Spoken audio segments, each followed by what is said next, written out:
Progress isn't about how much we consume, but about how responsibly we create, use, and restore. Good morning, everyone. I am M. Sudiksha, and I am delighted to welcome you to the day 2 of the 11th Annual Sustainability Summit hosted by the School of Sustainability, XIM University. We are honored by the presence of our distinguished leadership, faculty members, guests, industry representatives, startup founders, researchers, and students. Your presence today reinforces the importance of dialogue, collaboration, and action in shaping sustainable futures. The theme for this year's summit is Circular Synergies, redefining consumption and production for inclusive prosperity. It urges us to reflect not only on what we consume, but on how production, distribution, and responsibility are designed within our systems. Day 2 builds on this vision by foregrounding enterprise-led sustainability, institutional responsibility, and youth-driven innovation. Through addresses, startup engagements, and student projects, today's session demonstrates how responsible consumption is translated into real-world business practice. To mark this occasion, we have the honor of inviting Professor Dr. Sutapa Pati, Academic Dean, School of Sustainability, to come forward and lead the felicitation of our distinguished guest, whose work continues to shape thought and action in sustainability and climate leadership. Ma'am, may I request you to first felicitate Father S. Anthony Raj, SJ, Registrar, XIM University.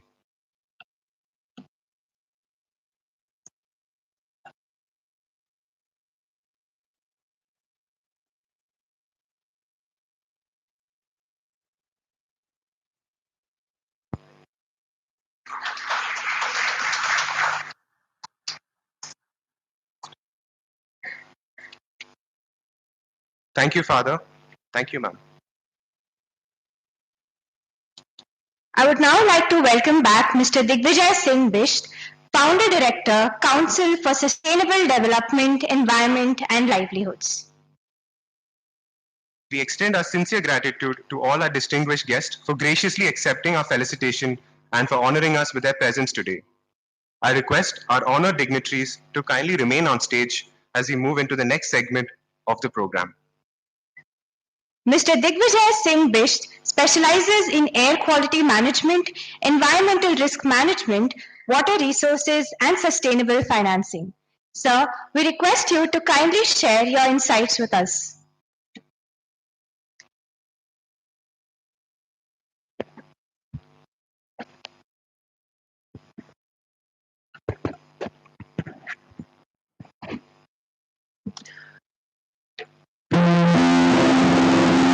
That started.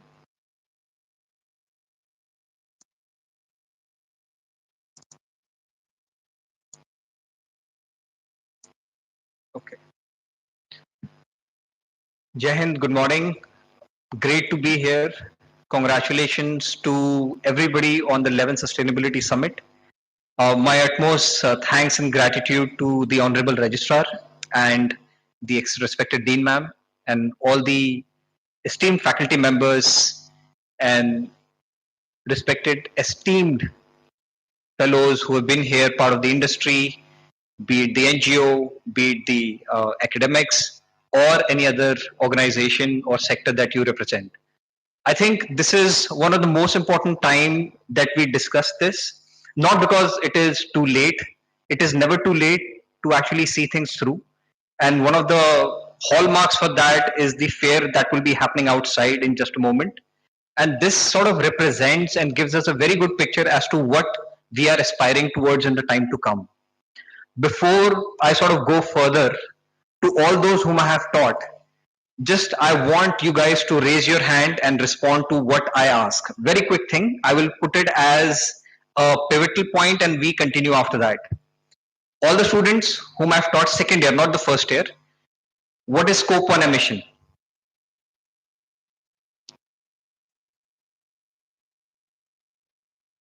किसी को तो बोल रहा है यार. Scope 1, come on. Sorry? Very good. Scope 2. Scope 3. Which is the most difficult to gather and calculate. Very good. Okay. Now you understand the fair that is happening outside. You call it the fair for circular economy. My humble suggestion is any entrepreneur who is working towards such an aspirational, future needs to just take that 1 week or that 1 month, sit down, understand where they are procuring or sourcing their material from, review their entire cycle, review their entire supply chain, understand where their raw material after getting a finished product look is going, how it is being used, and where it is coming back to. What kind of aspects you have integrated within your production or your manufacturing that makes you, as an entrepreneur, make profit in taking back that particular aspect once it is being used, whether it be a solution, it be a product, it be a service. Once that is understood, then you know that there is something that you're doing actually contributing towards circular economy. Circular economy starts from you as an entrepreneur, as a business aspirant, and as a person who is engaged in undertaking such endeavors. See, one of the pioneers, like firm in this, actually like sort of came up with a notion that circular economy in the current time is limited by various aspects. I thought that they will say that, oh, technology is one of the main, things which is sort of limiting us right now. But it was very fascinating because they undertook a comprehensive supply chain study and they said that our aspirations are being hindered by our customers because our customers don't have the drive to return what they use from us. It is much easy for them to just discard it because it does not cost them anything. Most of the people, if you go outside, they don't understand that where does their waste go. For them it finishes at the dustbin, and when the bhaiya or the waste collector comes and picks it up, that's the end of that. My responsibility is up until that point and then it is done. I don't need to do much. And this is not a waste of one stream. I'm talking about the waste across all different streams. So I have the same bin in which the dhania will go, and I have the same bin in which the batteries will go. And you all are absolute witness to it at your homes or some places that you must have visited, right? This is something which you need to aspire towards. So my humble suggestion for at least the students who are here, this year you focus on SDG 12, make the forthcoming year as an exemplary example of you practicing the SDG 12, which has been the foundation of this summit. Vis-a-vis, make sure within a year's time, just one thing you need to do.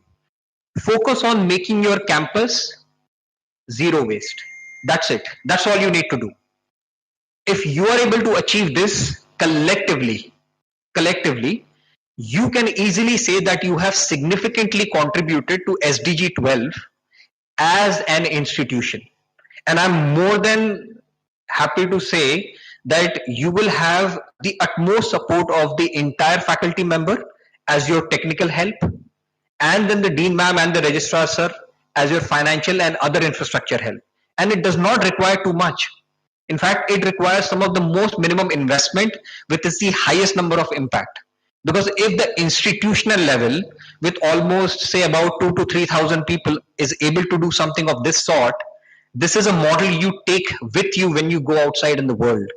You understand what kind of challenges you face when you implemented a project like this at the institutional level. And you will have an understanding that you can do this when you go to a certain organization as a representative of the XIM. Because what you will have will be a practical experience of a project which can be used as a model project for a similar implementation across different streams. So entrepreneurship starts with your action. Entrepreneurship starts with your decisive understanding of what you need to do. My apologies. What you need to do. And the best part is you don't get to be reprimanded for any mistakes you make here, because this is where your learning curve will be tested and corrected so that this particular thing becomes a professional outcome towards the end of your curriculum. So at the end of it, I will say all the best to you. And I hope my humble suggestion is taken forth by the students who are graduating and the students who are actually coming into year two. All the best. Thank you.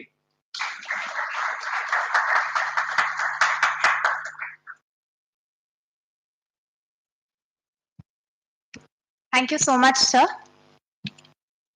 We now have the privilege of hearing from the Registrar, a distinguished academic leader who now continues to guide XIM University's vision of ethical leadership and social responsibility. May we invite Father S. Anthony Raj S.J., Registrar, XIM University, Bhubaneswar, to kindly address the gathering.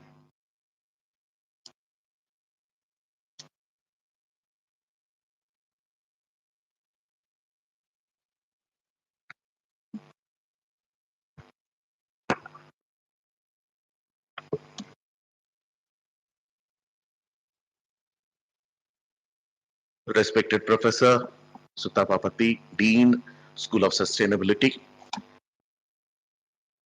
Respected Digvijay Singh, Wished.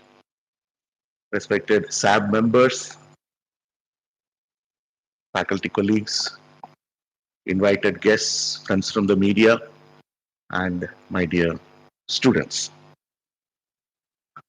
First of all, congratulations on the 11th Sustainability Summit of our school, and my gratitude and congrats go to Yashna and team who have put this entire event together. So a grand round of applause for the student team and also the faculty mentors who have curated together with the students this entire 3-day festival that we have, Sustainability Summit. And time and again, whenever I think of our school and the work that you do, at the risk of repetition, I always say that Sustainability School is the conscience keeper of the university, of how we live, how we learn, how we teach, how we mentor, and how we get ready for a career and life outside the campus. Having said that, it is very appropriate that we have taken SDG 12, responsible consumption and production, as the theme for the summit this year. And when we talk about consumption, we are all too acutely aware of how we have amassed more than what we need for our individual selves. And therefore, this sort of consumption, conspicuous consumption, leads to waste. At this time, I also want to record one of our own students. He is not here in this hall at this moment. He is in the colloquium. Who wrote to me actually a long letter about the waste segregation that happens inside our campus. And little did he realize that I will immediately call him on board together with the administrative team. And he was in a loss for words. And he was really worried. So, first thing is to recognize that these concerns are worrisome, that recognition of the need. Because only when we recognize the need will we look for the solution. Otherwise, we live a life that is totally unaware. I mean, we are not mindful of what we are doing. We recognize that there is some problem somewhere, recognize it, not merely as a threat, but as a challenge, and look for solutions. It is from this that entrepreneurship or startups begin, because startups drive sustainability by innovating scalable solutions for all the challenges that sustainability as a concern faces, including climate challenges, resource efficiency, circular economy, and of course, addressing the urgent needs amid rising emissions and regulations. So, the recognition of the need, let me come back to that.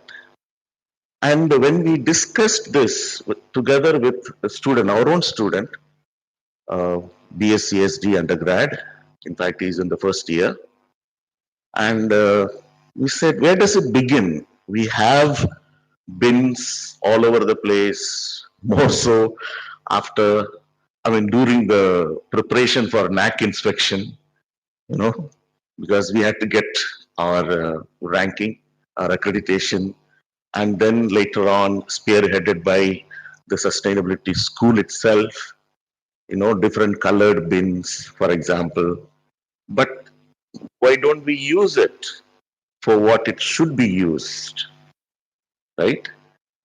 If you have different colors for different types of waste. So the recognition of the need also is an introspection, as rightly put by Digvijay Singh today. It all starts with oneself. What is my role in the threat or the challenge that I face in sustainability? And therefore, what can I as an individual and as a community do about it? So recognition of the need and the analysis of the need is very, very crucial, I feel. Because as I analyzed this together with the administrative team and one representative from the student body, we came up with certain solutions. And we are working on that particular solution, because if we know where the problem is, then we can address it. Therefore, when we talk about responsible consumption and production as part of circular synergies, it all begins with the consumption and the waste that comes out of this particular consumption. And at this point of time, I also like to welcome all the 17 startup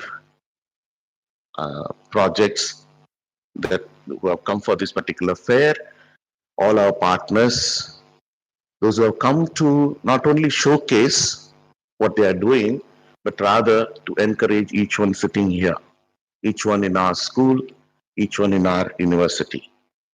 Let me also recognize at this point of time the student-led initiatives, the 7 initiatives, 2 in each group, I think, 2, so 14, who are also going to showcase what they have come up with, either in terms of a solution or in terms of a product or service.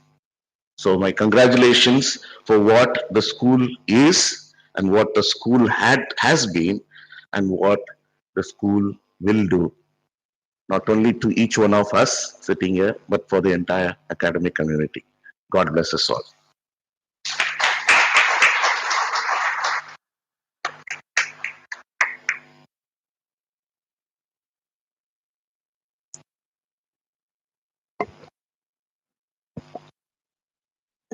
Thank you, Father, for your guidance and for highlighting the values that continue to strengthen sustainability within education and leadership. As a small but meaningful recognition of our collective efforts, a certificate of e-waste disposal issued by Jack's Recycling Private Limited in partnership with EcoCart Agency. This certificate acknowledges the responsible collection and disposal of e-waste generated by the university, which was done in collaboration with the NSS cell, Exime University. I now request Professor Dr. Sutapa Pati, Academic Dean, School of Sustainability, and Professor Aradhana Basu, Faculty, School of Sustainability, to kindly come forward and present the certificate to Reverend Father S. Anthony Raj S.J. as a token of appreciation with his leadership and continued support for sustainability initiatives here at Exam University. Ma'am, Elizabeth Family.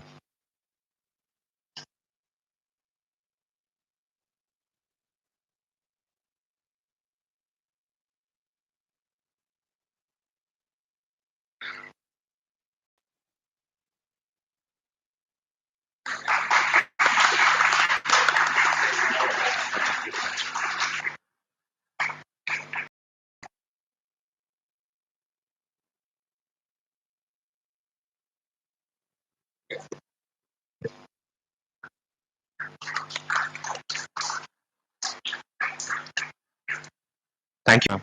Thank you, Father.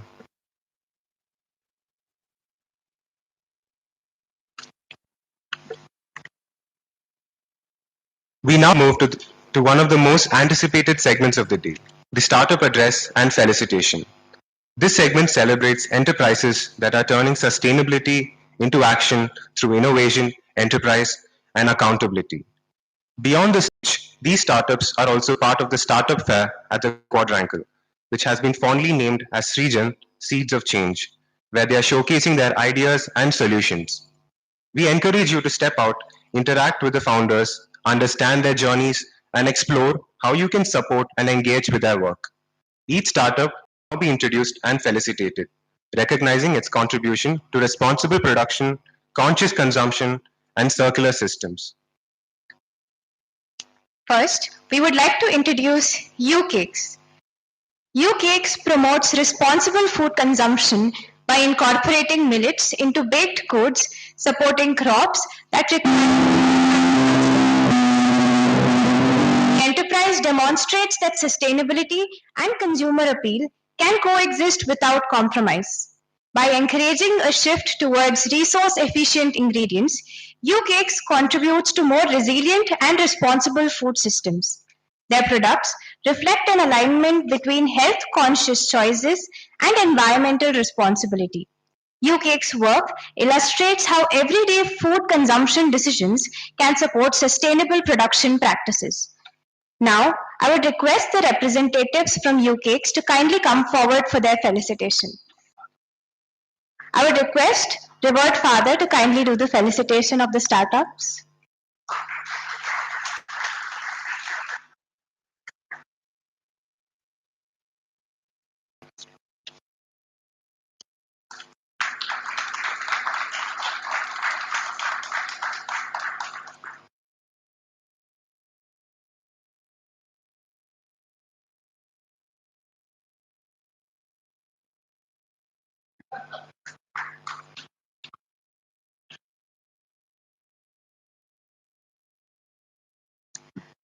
Thank you.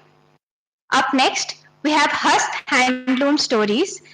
Hast Handloom Stories celebrates traditional craftsmanship through ethically produced and durable handloom textiles. The brand encourages consumers to move away from fast fashion towards long-lasting, thoughtfully made products. By supporting artisan communities, Hast Handloom Stories ensures responsible production rooted in heritage and skill. Their textiles promote value retention rather than disposability. This approach reduces textile waste, and I invite the representatives from Hast Handloom Stories for the felicitation. Thank you. Next up, we have Regenever. Regenever works with organizations to integrate sustainability into decision making through ESG education, reporting, and advisory services. By improving transparency and accountability, the consultancy enables more responsible production systems. It supports efficient resource use across business operations. Their work ensures that sustainability principles are embedded at a strategic level. I now invite the representatives from Regenever to come forward for the felicitation.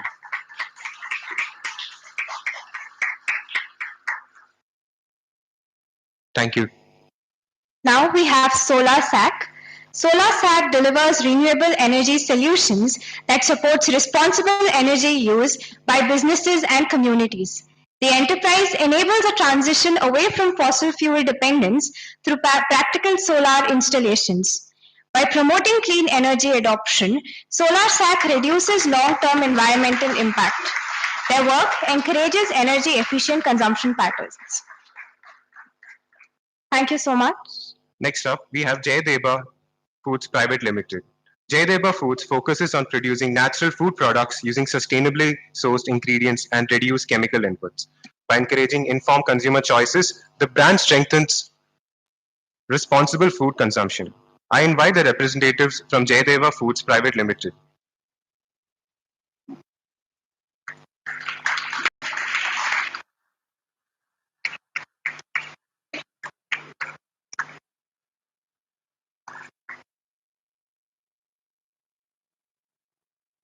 Thank you, sir.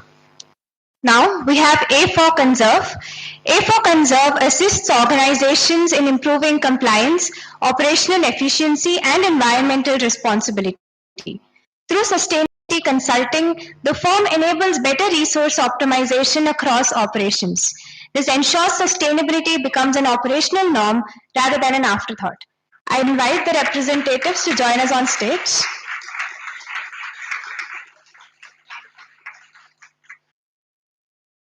Thank you. Utkal Amrita preserves traditional handloom weaving while promoting long-lasting and authentic textiles. The enterprise discourages fast fashion consumption by offering durable alternatives rooted in craftsmanship. By supporting artisan livelihoods, Utkal Amrita strengthens ethical production systems. I invite representative from Utkal Amrita to join us on stage for the felicitation.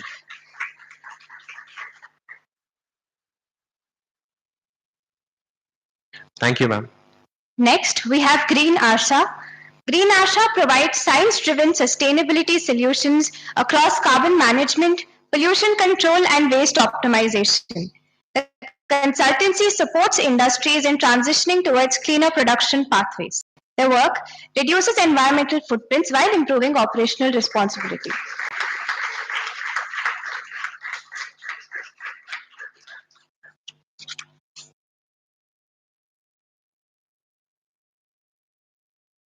Thank you so much. Now we have Council for Scientific and Industrial Research, Institute for Minerals and Materials Technology, Bhubaneswar. CSIR IMMT contributes to sustainable industrial transformation through advanced research and technology development. The institution focuses on cleaner processes and efficient resource utilization.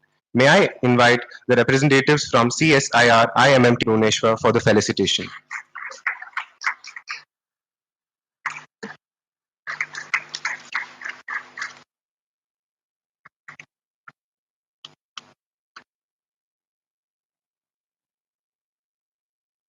Thank you, sir. Up next, we have EcoSangi.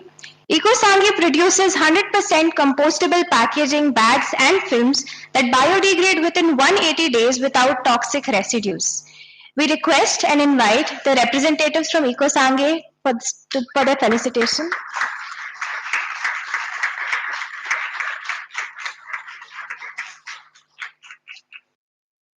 Now we present two talented artists, Rabindra Kumar Behra and Pinky Behra, whose art brings colors to life and stories to the canvas. Their work reflects deep cultural roots, especially through Pattachitra, a traditional art form known for its fine lines and narrative beauty.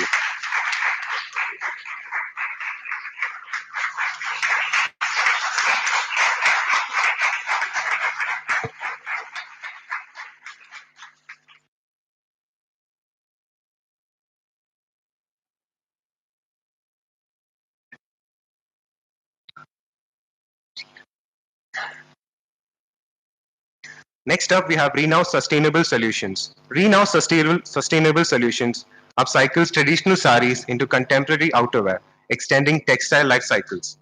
The brand reduces waste by reintroducing existing materials into modern fashion. Their approach encourages mindful apparel consumption. Renow demonstrates how design innovation can support circular fashion. I invite the representative from Renow Sustainable Solutions to kindly come forward for the felicitation.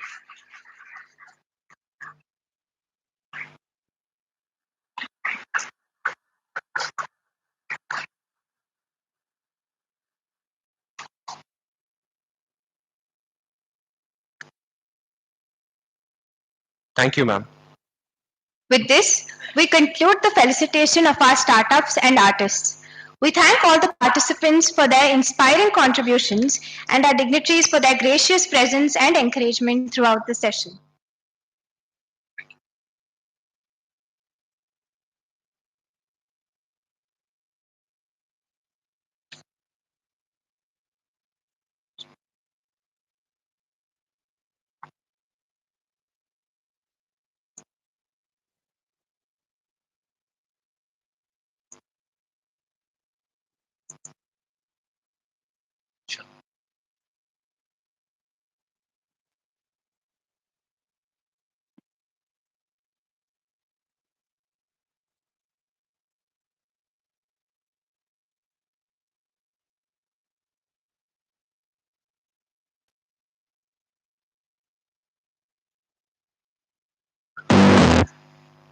We would now like to play a documentary that was prepared by the students of MBA batches of 2025 and 2025-27 and 24-27. Okay. We're extremely sorry.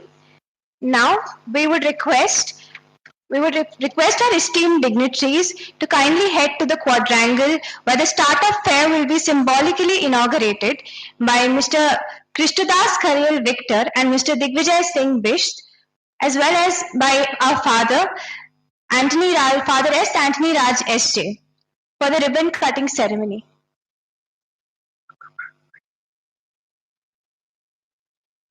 We request the students to be back by 11:55 after they can kindly assemble. We request the students to be back by 10:55 after the high tea.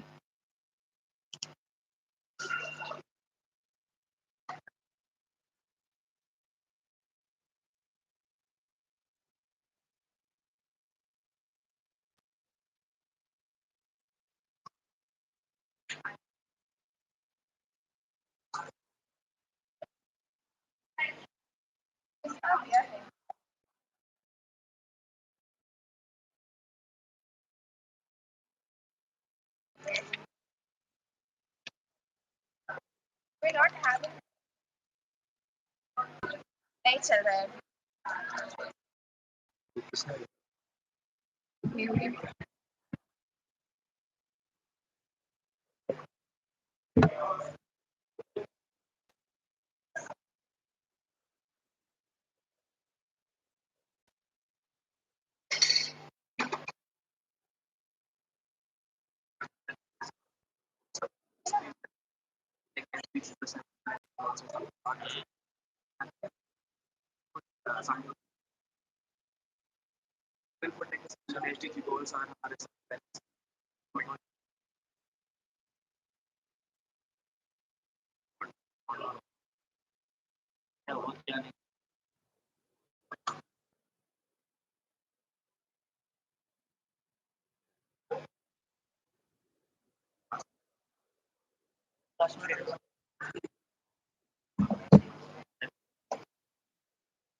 अगर chief guest नहीं आएंगे तो हमारा presentation शुरू हो जाएगा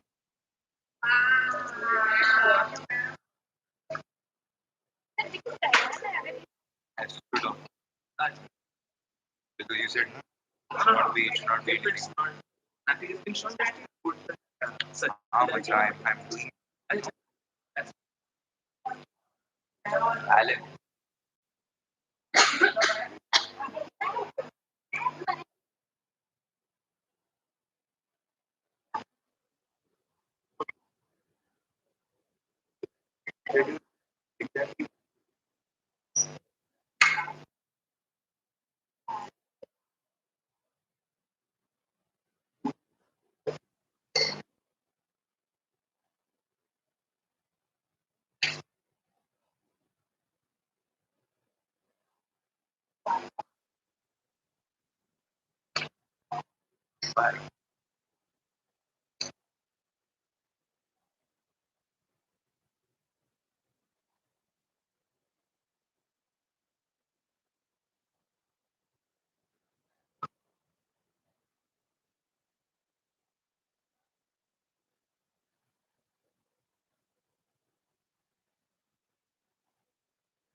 Hey, Alan, you have my script, right?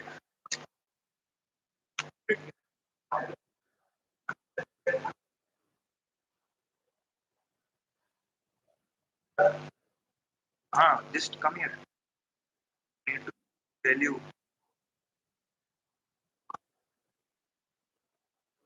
I delete this right.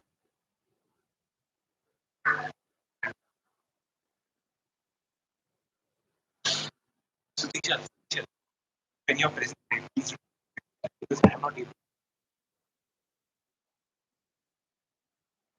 I'm asking you.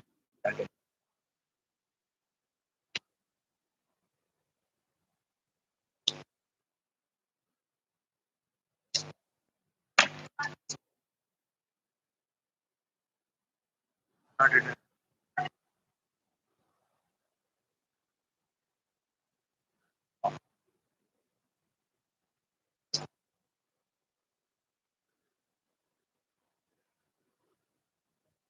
I will.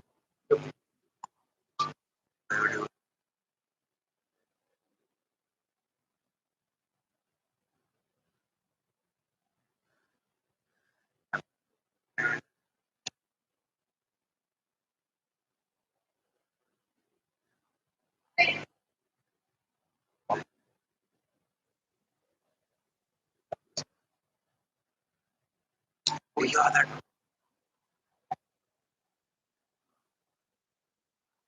was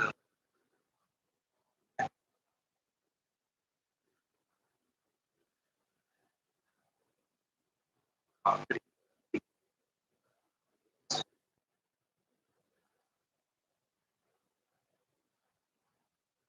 Party, party, party, party, party. Yes, that party. The good enemy.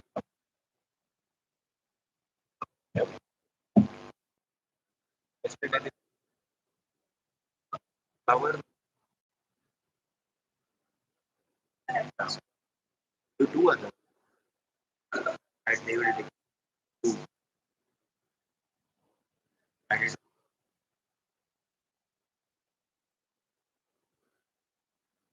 very, very, sure. I attention. After time, may I invite you around? Okay. I try to do that. Uh, I think that's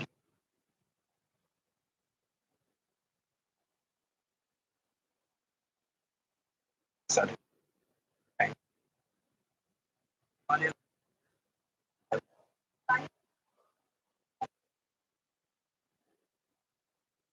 I told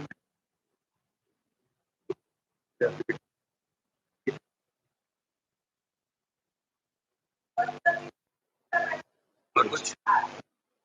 whatever is here, and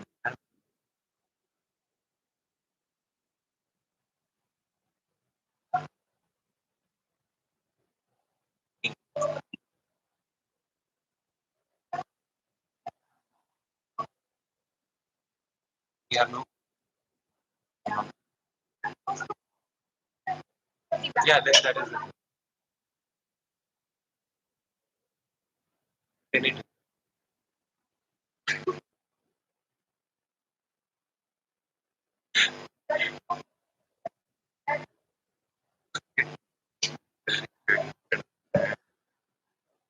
Don't know about it.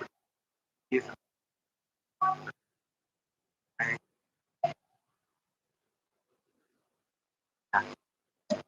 Rani, talking to us.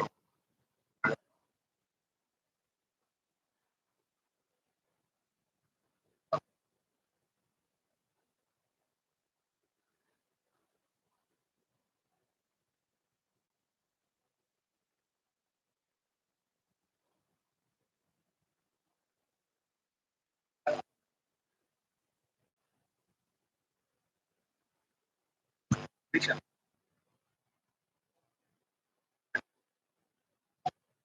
There are two.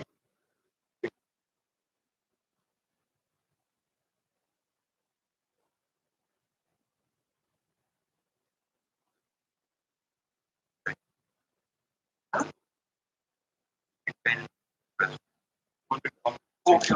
You don't have to press. You just press. See, and lock is lock out. Press F15, press the lock. That's what is active. That's what I'm saying. Yeah, I got it. Press this. Directly press this. That's all. Yeah. Press this. Press up and press it. Okay, again. One press.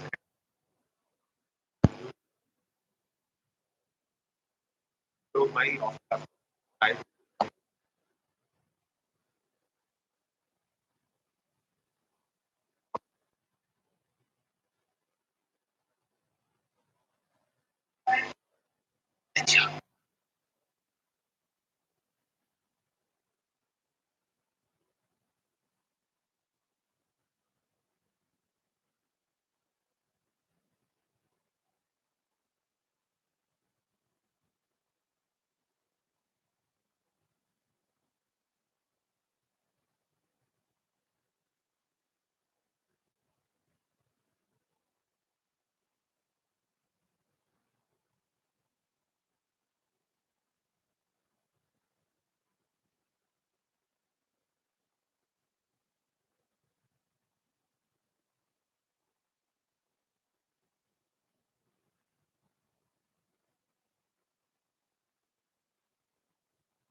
come here.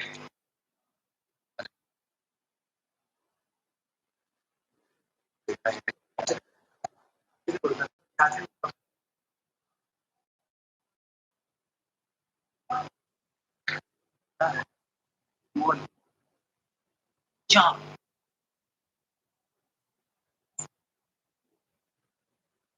One is not there.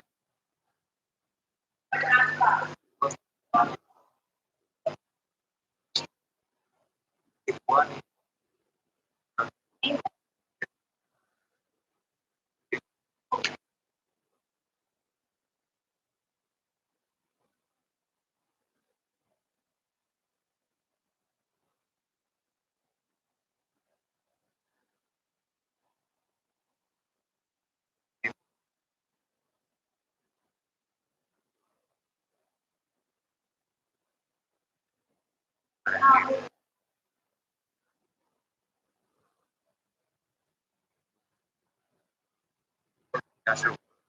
natural work.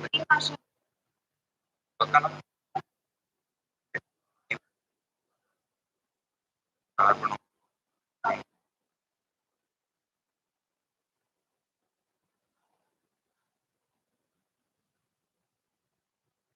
here.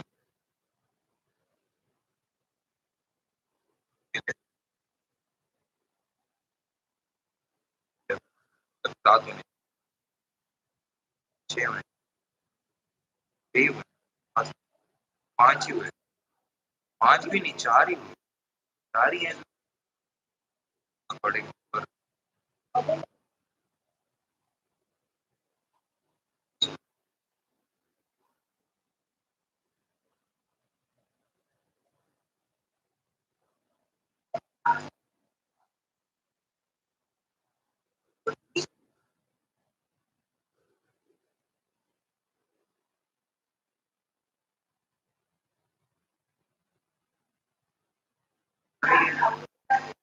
but हाँ वो ready already ready.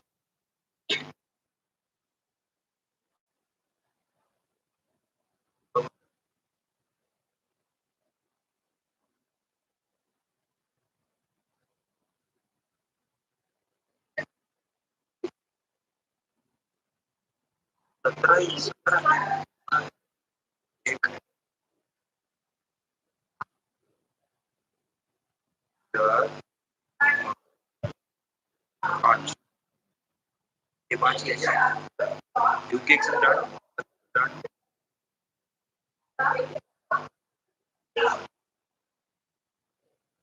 और क्या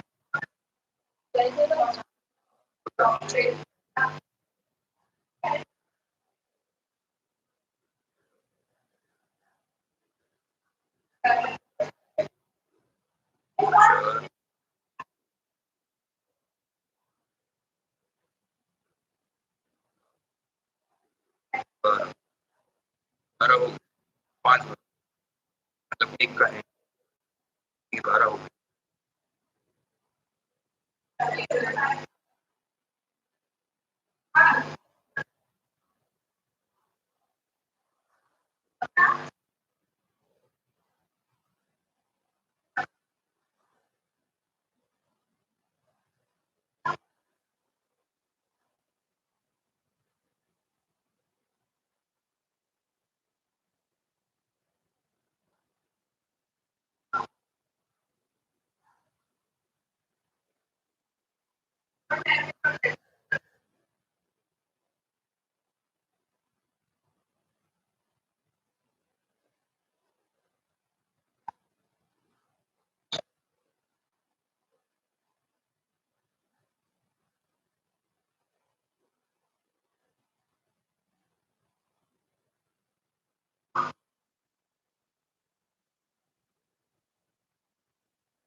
Helen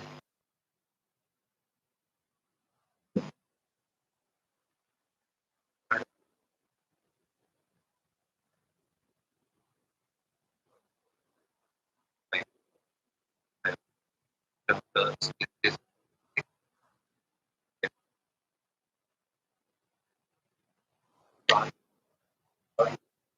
this is order and development if anything there then that at least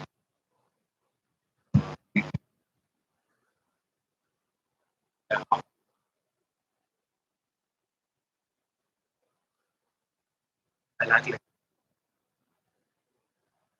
what happened. See, I'll tell you.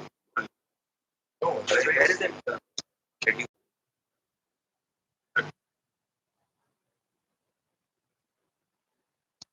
After the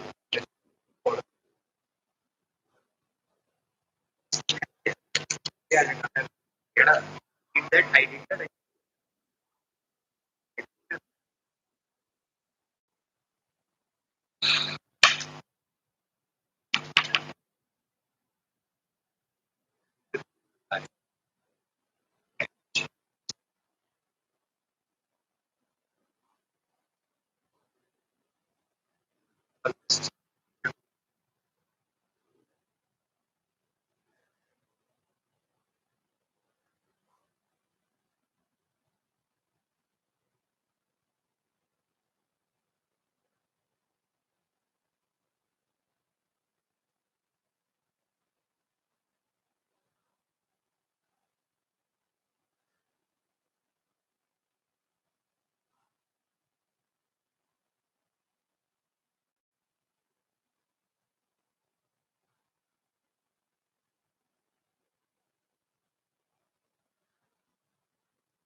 May I please have your attention? We will resume our session at 11:35 and we request the front row to be occupied.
Professor Dr. Tanmay Khuntia to felicitate Mr. Sanjog Sahu and present to him a memento to mark the collaboration between Mati Farms and the School of Sustainability, XIM University.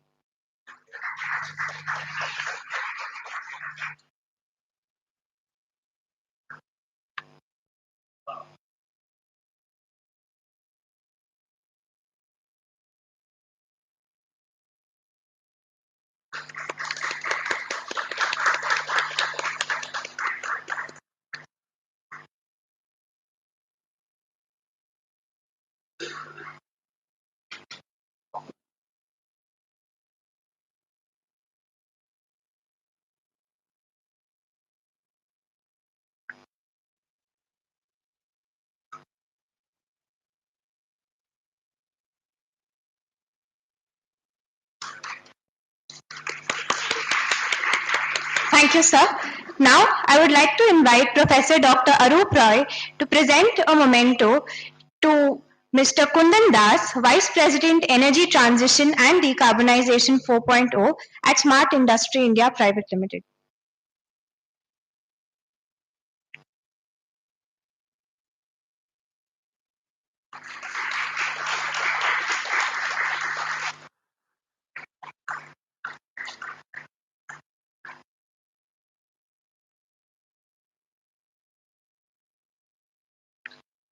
Thank you, sir.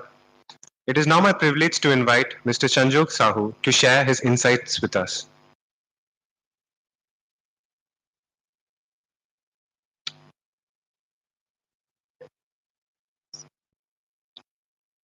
Which one? Oh, okay. Hi, everyone. Yeah.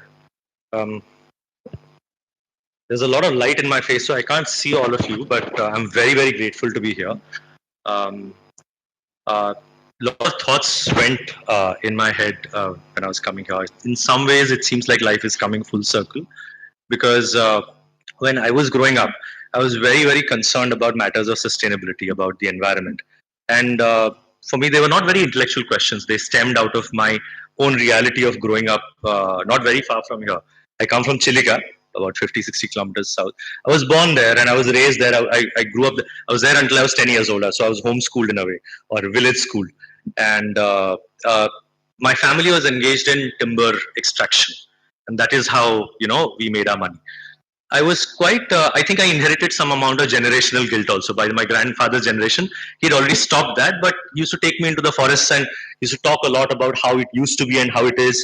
And this was in the 1980s. So, in early 90s, made me realize how old I've become now.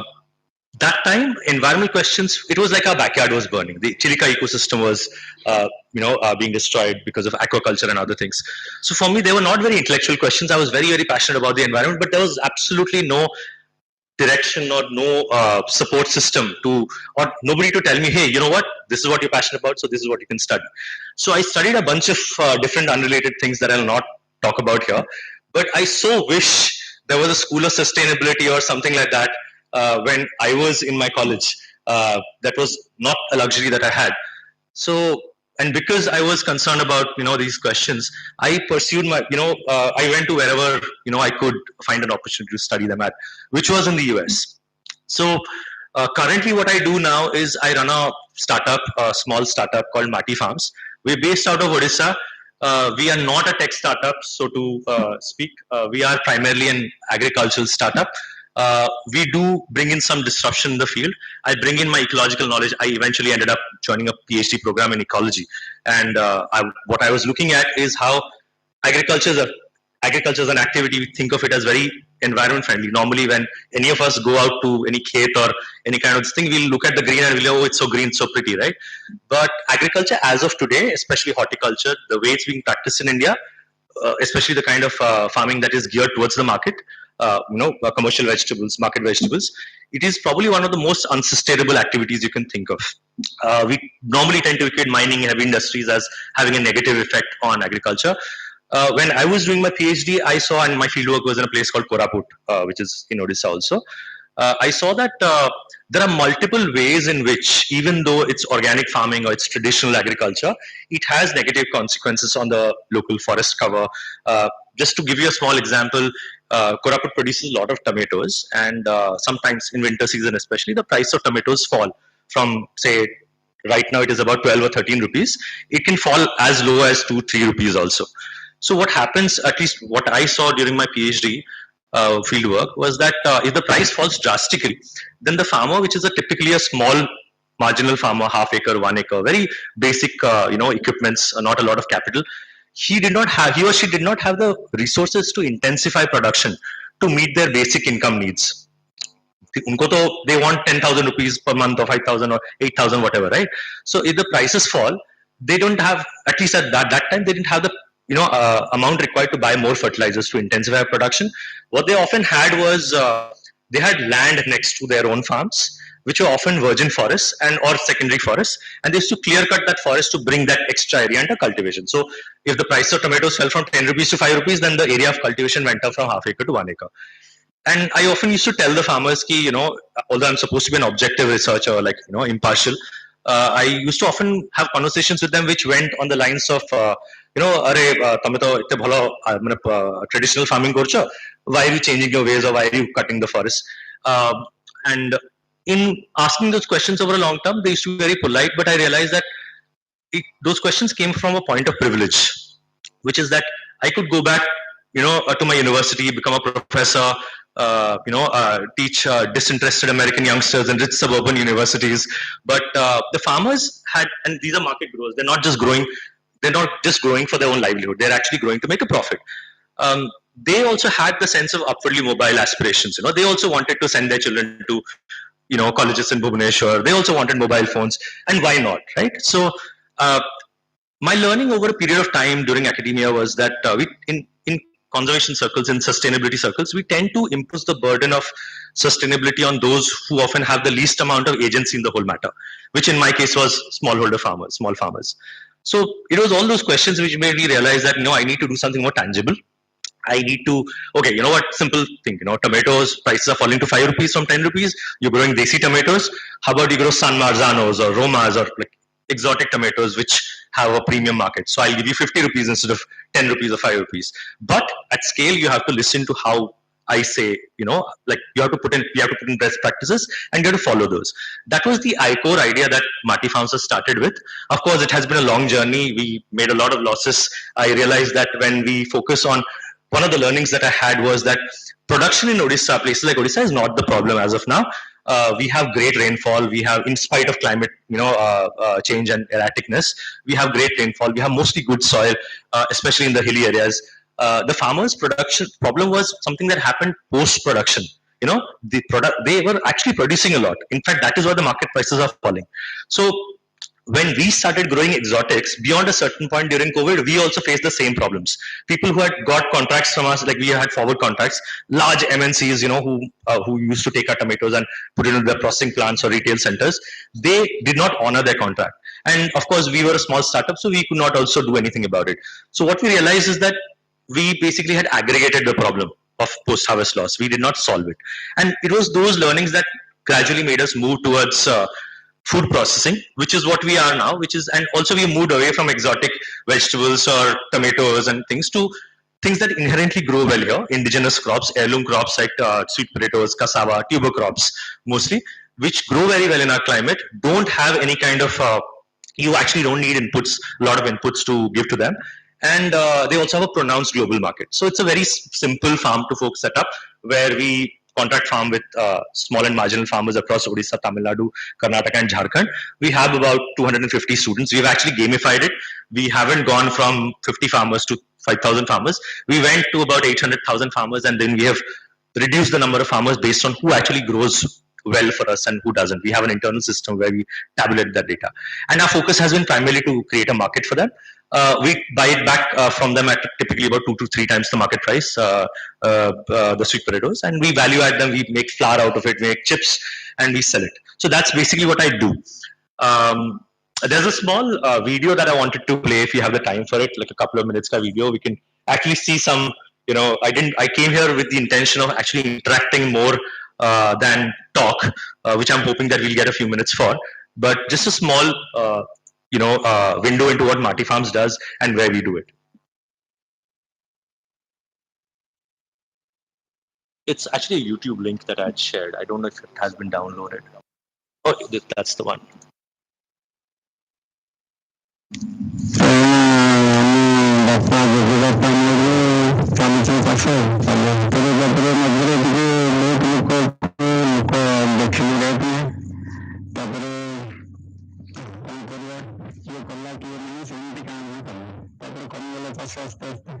If it's staggering when you think of it, that this superbly climate adapted crop, which will potentially solve all our problems with food security, is actually losing its popularity amongst farmers. Orissa is the largest peninsula seed producer in India, but there are no processing and storage facilities for the crop here, leading to significant post-harvest loss in our markets.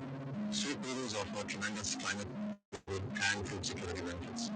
At Multi Farms, we are on a mission to promote their production and consumption by bringing innovation across the value chain. We currently do this by making snackle chips and healthy flours out of the crop, which is directly sourced from our very own local farmers. Our model goes beyond just sourcing the produce. We currently work directly with over 150 farmers, and over half of them are women farmers. The vast majority of our farmers belong to the indigenous community of Orissa, who have, for farming purposes, organized themselves in separate groups of farmer producer companies. Working alongside various stakeholders such as the local administration, NGOs, we help handle our farmers through the different stages of cultivation. We also provide market linkage through an assured buyback at prices that are 2 to 3 times the market price. WhatsApp, Google Sheet, geotagging has allowed us access to real-time farmer information. Most farmers now have smartphones and high-speed connectivity, which has helped obtain visual data for predictive analysis and data interventions. The varieties that farmers grow are biofortified varieties. They're orange flesh and purple flesh seed potatoes, which have so far not been grown here, but they've been developed indigenously by our scientists, making them very easily accessible to our farmers. The Regional Center of CTCR in Bhubaneswar, we have developed a number of biofortified varieties. We Sona, a variety which is released in 2016, which contains very high amount of beta carotene. This variety is getting very popular, and we are popularizing in the tribal areas of Odisha because in this region, night blindness, which is caused by deficiency of vitamin A, is prevalent very widely. So, in collaboration with Multifarm, we have taken popularizing this variety in Kyoto district and Korapur district. The word marking stands for soil. Environmental ethics are therefore ingrained into our DNA. And while we want our farmers to be benefited, we want to improve farmers' livelihoods, but not at the cost of the environment. Working with hundreds of farmers across fragmented geographies, it became apparent that we need to leverage technology to gather data and monitor production. So now we are developing a vernacular app that will help us automate these processes and plan production cycles effectively. Farmers can simply click to geotag farm location and enter basic farming history to get a locally adapted predictive crop mix along with food and income calculations. The potential for simple technology solutions to create a platform to monitor, learn, and co-create improved models of farming for smallholder farmers in Odisha is as of now untapped. ମାଟି farm ସହିତ ଆମର ଯୋଗାଯୋଗ ଥିଲା କିନ୍ତୁ ତାଙ୍କ ପାଖରେ ଗୋଟେ ଉନ୍ନତ ଆଉ କୃଷ୍ଣା ବୋଲି ଗୋଟେ ଜାତୀୟ ଫସଲ ପାଇଁ ଆମେ ପାଇଲୁ ସେଠି ଆମେ ଚାହିଁଲୁ ଯେ ଗୋଟେ ଜାଗାରେ ଲଗେଇବୁ ଏବଂ ଗତ ବର୍ଷ ଜାନୁଆରୀ ଆମେ ଲଗେଇଥିଲୁ 2021 ଜାନୁଆରୀ ମାସରେ ଲଗେଇଥିଲୁ ଏବଂ ସେଟା ଭଲ ହେଲା ଆଉ ତାକୁ ମାନେ ଉତ୍ପାଦନ ମଧ୍ୟ ଭଲ ହେଉଛି ଆଗାମୀ ଦିନରେ ଆମେ ରଖିଛୁ ଏ ଏରିଆରେ କେମିତି ଅଧିକରୁ ଅଧିକ ଲୋକ କଲେ ଆମେ ଚାଷୀ ଉପକୃତ ହେବା ସହିତ ଆମେ ତାକୁ ବଜାର ସୁବିଧା ମଧ୍ୟ ଦେବାର ବ୍ୟବସ୍ଥା କରିବା ପାଇଁ ଚିନ୍ତା କରିଅଛୁ।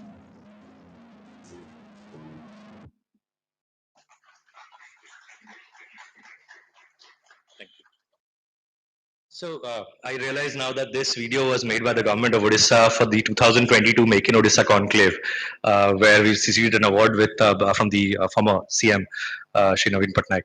And at that time, there were a lot of, I think I was a lot more rosy-eyed, in terms of the potential of entrepreneurship to change, things on the ground. I still am hopeful, but a few things that I've become cautious about is, I think somebody was asking me before this, I'm forgetting who, if he's here right now.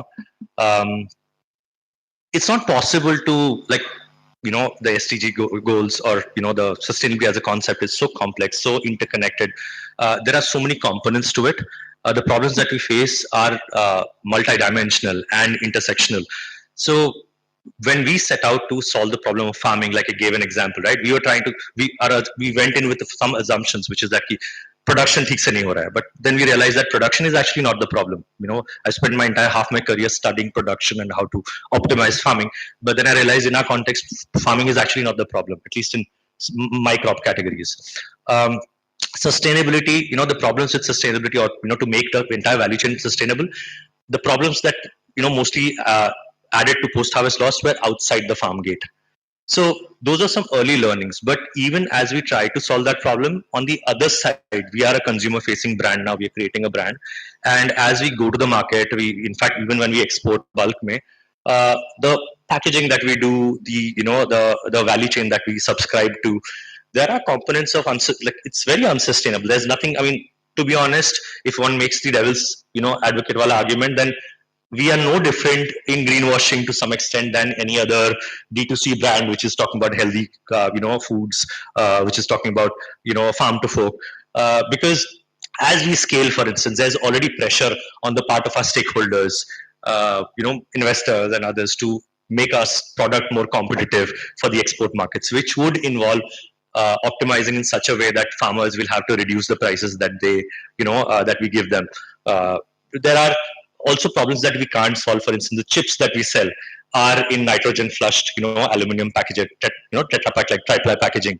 So that's a problem that we can't solve. So at some level, at some point, I had to take a step back and say that, okay, I'm not here to solve all the problems. I'm here to solve one of them.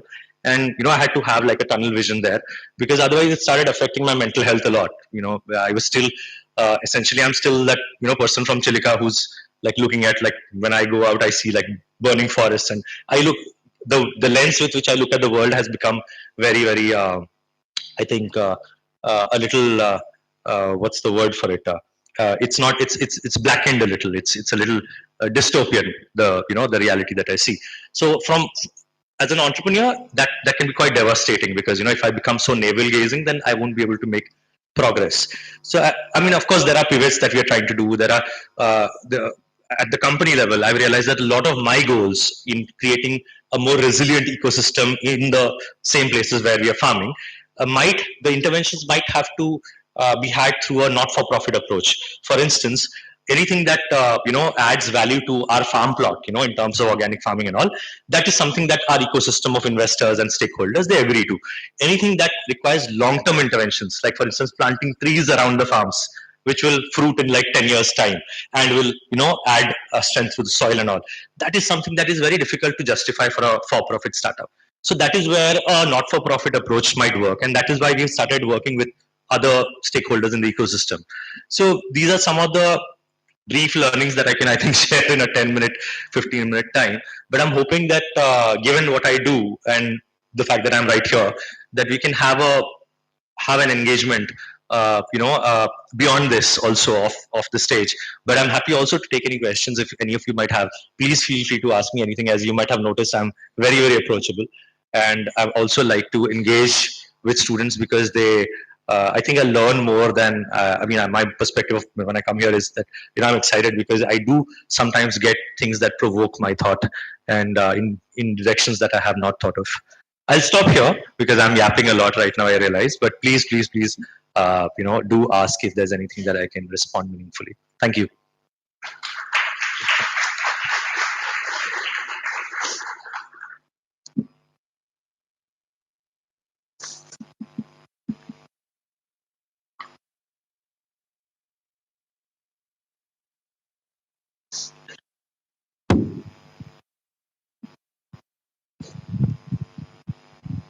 Hello.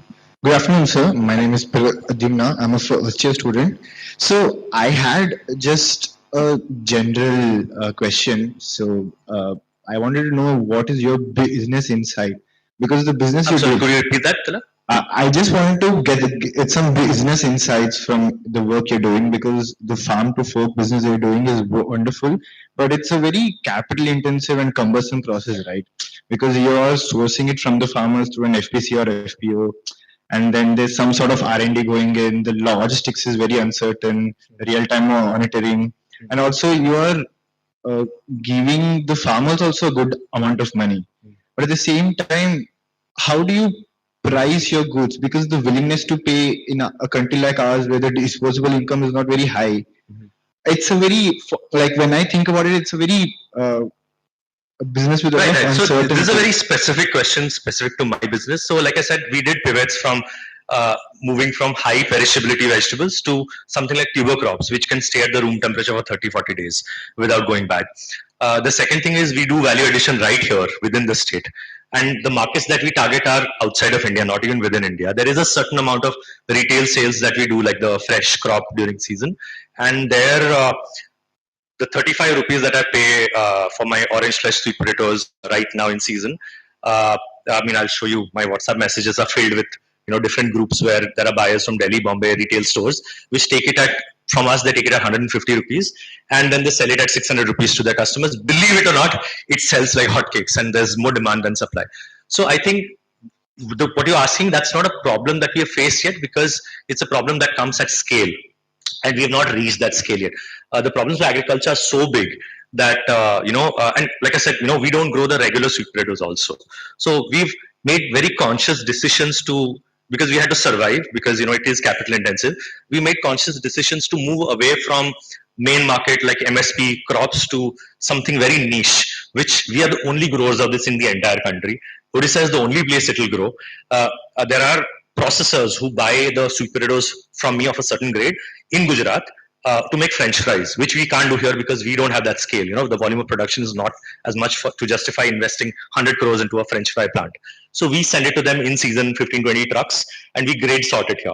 If, just to give you an example, if they bought it directly from the farmer, it would not be cost effective for them, because 70% of the crop is not of the grade for the French fries. And we found other markets for the other grades, right? So we are operating in this healthy niche which allows us to be profitable, and that has been because we don't have the privilege of not being profitable.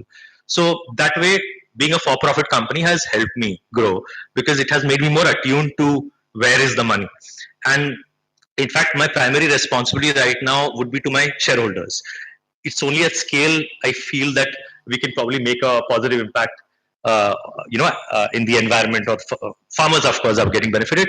But in terms of the number of farmers, we have like just a few hundred, where the total number of sweet potato farmers in Odisha would be more than 25,000. Vegetable farmers would be more like 1,50,000. Market growers.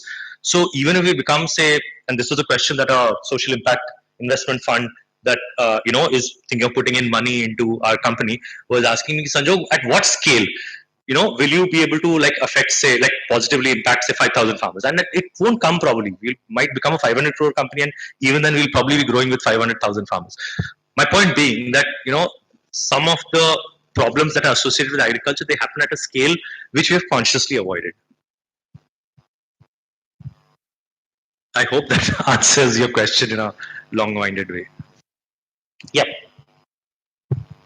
Good afternoon, sir. So my name is Shyam Shivakumar. I'm a first year student of MBSM. So, as you have seen, the FNV supply chain systems in India are very fragmented and have a lot of issues in them. Mhm. So, do you think that solving that problem would be more helpful when you talked about, reducing the profits for the farmers as such when you're talking about scalability?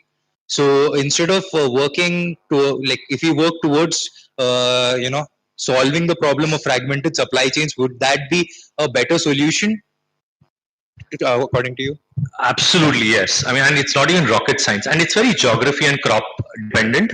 North, West, and South India are at least 20, 30 years ahead of us when it comes to creating a cold chain, for instance, for perishable category like vegetables and fruits.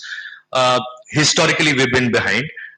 Catching up fast, but there's a lot of ecosystem level problem, in the sense that if I were able to, just to give you that frozen foods example, which sweet potatoes go into, right? They're an alternative. They're the only alternative to potatoes for French fries, for patty and everything.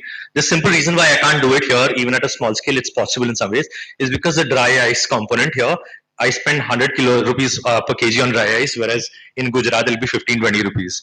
So, so just to give you a small, so it's not even rocket science. Anybody who's thinking of entering into that part of the supply chain, it's definitely a very, and that's the reason why government is giving a lot of subsidies. I think the challenges are more about to do with experience. Like there's an information gap rather than a capital gap. Like for instance, you'll have to spend 5 years in the field to even understand like the supply chain of a particular crop, and then you can think of the right kind of interventions for it. So, and speaking of F&B supply chain is quite sorted. Huh? That is why hotels buy it at a very very competitive price, which is why it's very difficult to enter that category unless other than in say meats and whatnot, cuts and whatnot. So yeah, it's a complex subject, but we can happy to talk about it off stage. But definitely something that you should look at because it's not rocket science, like I said. It's you can easily intervene there and make some good money. Thank you, sir. Are we done? Yeah.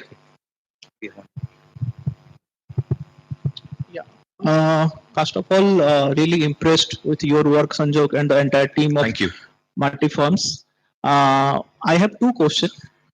Firstly, are you specifically catering to sweet potato, or are there any other categories, just like the coastal belt? I think here the sweet potato is not the only thing. The other farms are being, managed. So, are you catering to that? That is my first Absolutely. question. As of last year, we started working on red rice, which has the same anthracene in that purple sweet potatoes have. But we looked at that, but then we realized that just pure trading is such a big market for that. Chilika, my home base, is where a particular kind of wild red rice is grown. We just exported, I think, 12 tons last month. Just early stages of harvest. So we exported the entire last year's crop, and this year I think we'll be continuing that. We also work on millets. So what happens is once you have reliable customers, then that relationship develops. So they ask you, hey, what if you have this and that? So we're not very crop specific anymore. These things do add to our revenues. Yeah, but as an operation, I think sweet potatoes are more interesting to talk about. So yeah. Great, good to know. My second question. And now, if you see, Odisha is mostly an agriculture-based economy, and the house is full of the MBA students aspiring to do a job with high LPA and all. Normally, you can see the urban migration is a constant problem for Odisha. People Right. are migrating to other tier 2, tier 3 cities for a job and all. So, if anyone in the room try to be an aspirational entrepreneur, and I know balancing the economics is also potentially important to sustain the business. So, if you want to suggest any specific area where the student not only focus upon doing a job, but also into enter into agriculture-based entrepreneurship to do the business and also create the employment opportunity for Odisha itself. So, what would be your message? I didn't get your name. My name is Surya. Sorry? Surya. Surya. So thank you so much for asking this, Surya. The reflection that I was having over coming to XIM University and thinking about, I wish this was there before, is not just to do with sustainability. It's about, so I come from an academic background, right? And I dropped out and I took a sabbatical. I still can go back someday, but I dropped out to start this. There have been very expensive learnings on the way. So two things. One is agriculture as a sector is so huge that it depends on where you want to intervene and what kind of entrepreneurship. So it's like talking about industry, it's like industry, it's as big as that, right?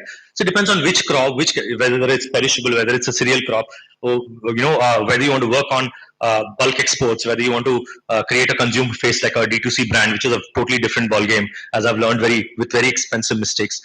So my point being that I think broadly I would say that everyone, especially in the Odisha ecosystem, should aspire to work.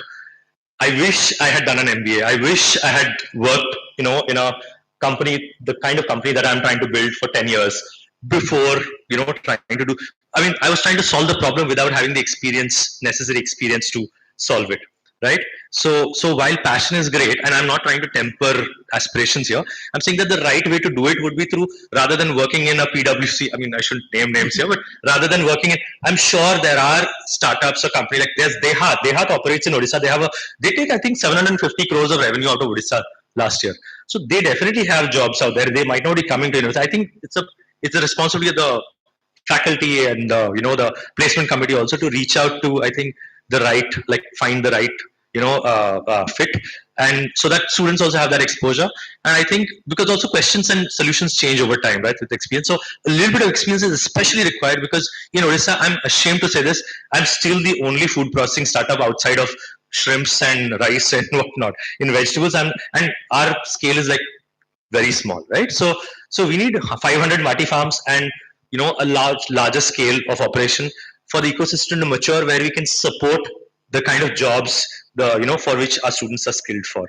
That's the honest, unbiased, blunt reality that we have today. Thank you so much.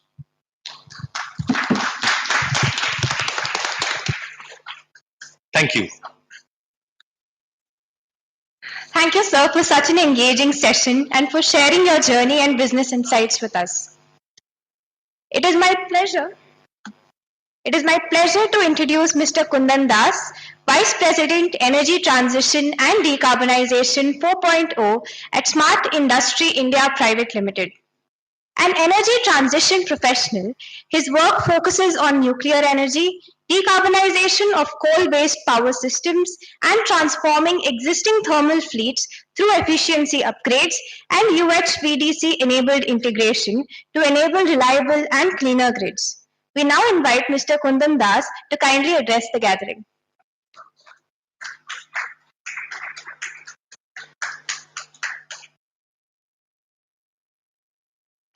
Thanks. I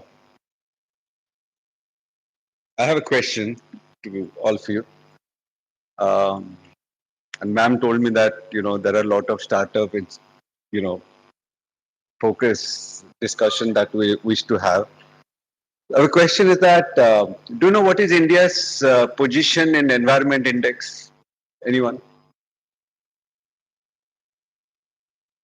No, there is a number. Anyone?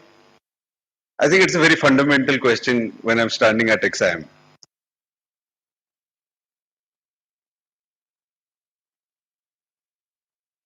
It's 176 out of 180.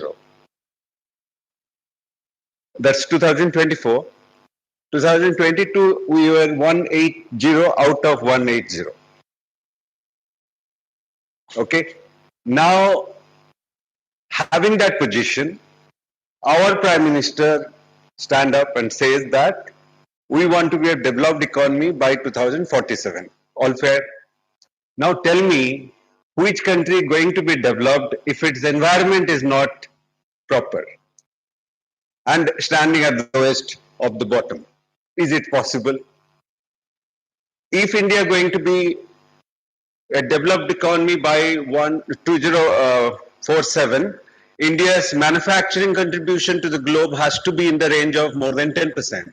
Our present contribution is around 2.9%, and we are number 3 in carbon production. China is 30%, but they're number 1.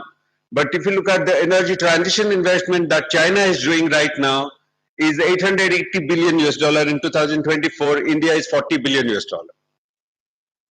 So look at the gap. Okay. Now, with all due respect to Prime Minister, if we wish to be a developed economy, then we cannot be a developed economy if we are not addressing our fundamental environment problem. I can only salute to Sanjo that he is doing a brave job. I don't have any idea about what he is doing, but trust me, if with that fundamental someone goes to the market, look, Swiggy, Zomato gets investment, even they're losing money. But an environment focused startup to get money in the market, trust me, there are very limited fund. Okay, I don't know, what kind of, because in India everyone looks, return within a month or 2 months or within 1 year maximum. Okay, today we are standing at a position. If I'll ask all of you that what you are doing, you go to any institute in Bhubaneswar, in Odisha, in India, AI is the prime subject. Do you know what is India's position in AI patents 2024? Any guess? It's 0.6%. In energy patent, clean energy patent, which is our requirement, we don't stand anywhere. China is 75%, in AI, China is 72%. Those are the fact of the matter. NASSCOM talks, but what it does, what thought leadership they have, they never thought of that AI is going to come, but AI came. CII, like whichever, with all due respect to all the thought leaders, look at where things are going wrong. The total investment, the amount of decarbonization and the industries that now we are going to focus, whether it is heavy industries like manufacturing, particularly around steel, aluminium, cement, which are the critical ones, then further going to AI data center, which is now the hot topic, then the clean energy. If you look at these three fundamental areas, India's energy transition investment by 2050 is expected in the range of around 13 trillion US dollar. Our economy is 4.2 trillion US dollar.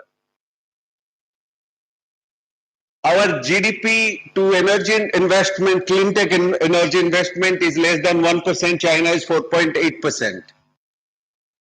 Now, what China got benefited is that if you look at the clean tech startup investment and the new companies, take a very simple case. China has got now aggressively investing in clean tech, but if you look at any clean tech technology ecosystem in the supply chain, China is now managing close to 75%. The best example that you take is EV. Today, EV, when it was IC engine car, China was standing nowhere. In EV now, China has 45% market share. In EV battery, China is now 75% market share. In EV total revenue, China has 65% market share. Those are facts. Now, have you ever seen a country owning 65% market share of automobile, and particularly the future of automobile, which is primarily an EV? So the country is investing and they're benefiting. They're promoting the right transition and the innovations are going along. So, okay, so now talking something about me, so I was not from sustainability, okay. So I was primarily a telecommunication guy, and one startup we sold to Cisco, second got to Rakuten, which is a Japanese, telecom as well as e-commerce company. Then when we thought of what is the next 10 years, possibility and where things are going to go. So we found single area where the money is going to flow, that is energy transition. Now, to do anything on energy transition, we didn't have any background. Okay, and energy is a subject which people have less knowledge. So I did my second engineering, that is in nuclear engineering. Because now nuclear, if you look at any nuclear stock, like all of you might be knowing NVIDIA, last 1 year stock grown around 30 to 35%. Check a company called Vista, check a company called Constellation Energy, another company called Oklo. The stock growth is more than 300, 500%. They are pure research company. Those companies, they don't have revenue right now. They're going to expect revenue in 2029. But the stock growth is more than 300, 400%. Particularly like if you look at Oklo, it's around 1000% growth. So what I'm saying is that now the government has opened up nuclear, to private sectors. Now nuclear is not doing coding. Okay, a nuclear reactor research minimum takes 15 years. And today the reactor technology has moved from fission to fusion. Fusion research started in US, okay, and US was leading it. China in 2005, they took a call to invest in fusion. US investment was 750 million. 2005, China invested 2.2 billion in fusion investment. Understand, a single PhD of China is equal, the cost is equal to 7 PhD of US is 7 PhD of China. Today, China has controlled more than 40 times more number of PhD in fusion than US. So there where things are actually going. Okay, if you look at any stocks related to energy today, it is at a swing. But if you look at the same time, our education, like we have again 70% of Engineering colleges has computer science. Computer science doesn't need a lab. The laptop is your lab.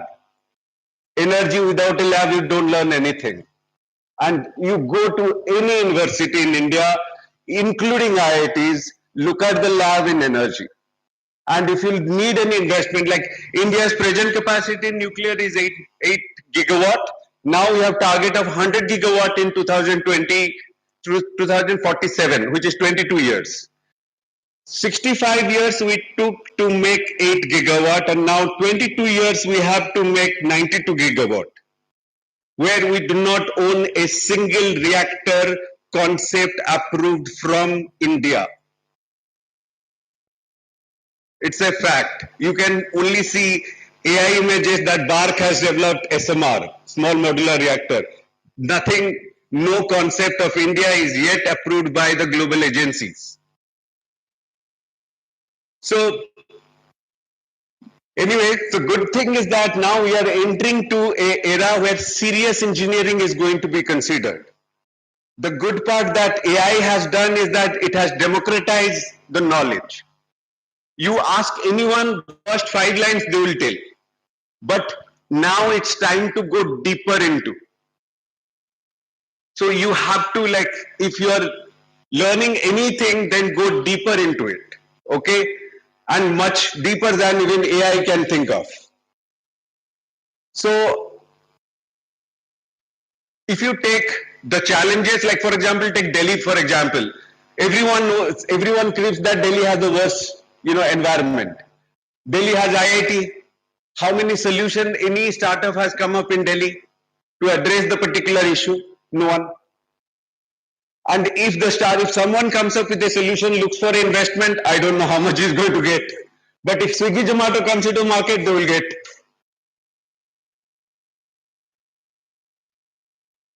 Hard fact is that our influencers are paid more than PhDs. Fact. So, we have to understand, things are changing. Okay. But if we will not change, then possibly like nothing is going to stand there for us. I don't have much to say. Thank you. Any questions? If you have, please do ask me.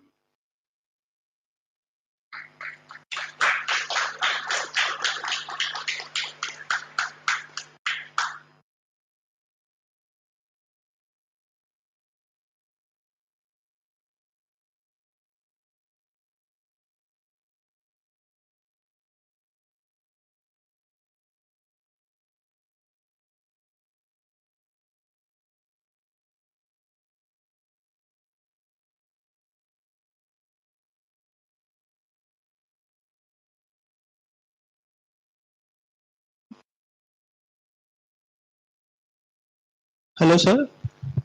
Thank you so much for giving the clarity and really shocked with the data, especially India's positioning in environment or the research or the investment that we are having, which is very near. We are nowhere competing with China and all. The numbers are really concerning. We have very aspirational dreams, but we are nowhere in the near or the positioning is very low right now in India. Out of all those things, what the roadblocks are, what is India's positioning right now. So, do you think the present government or the future policies that currently in the development stage, any serious thing that is going on which will definitely impact possibly in the next 5 to 10 years? If you're asking an honest and candid answer, no. Oh, No. unfortunately. No. Okay, sir. Yeah. Because our ecosystem is not, aligned to what exactly the future needs. We have not appreciated and invested in core areas. There is a new fund which government has come up with, RDI fund, but unfortunately I have less doubt how that is going to be utilized.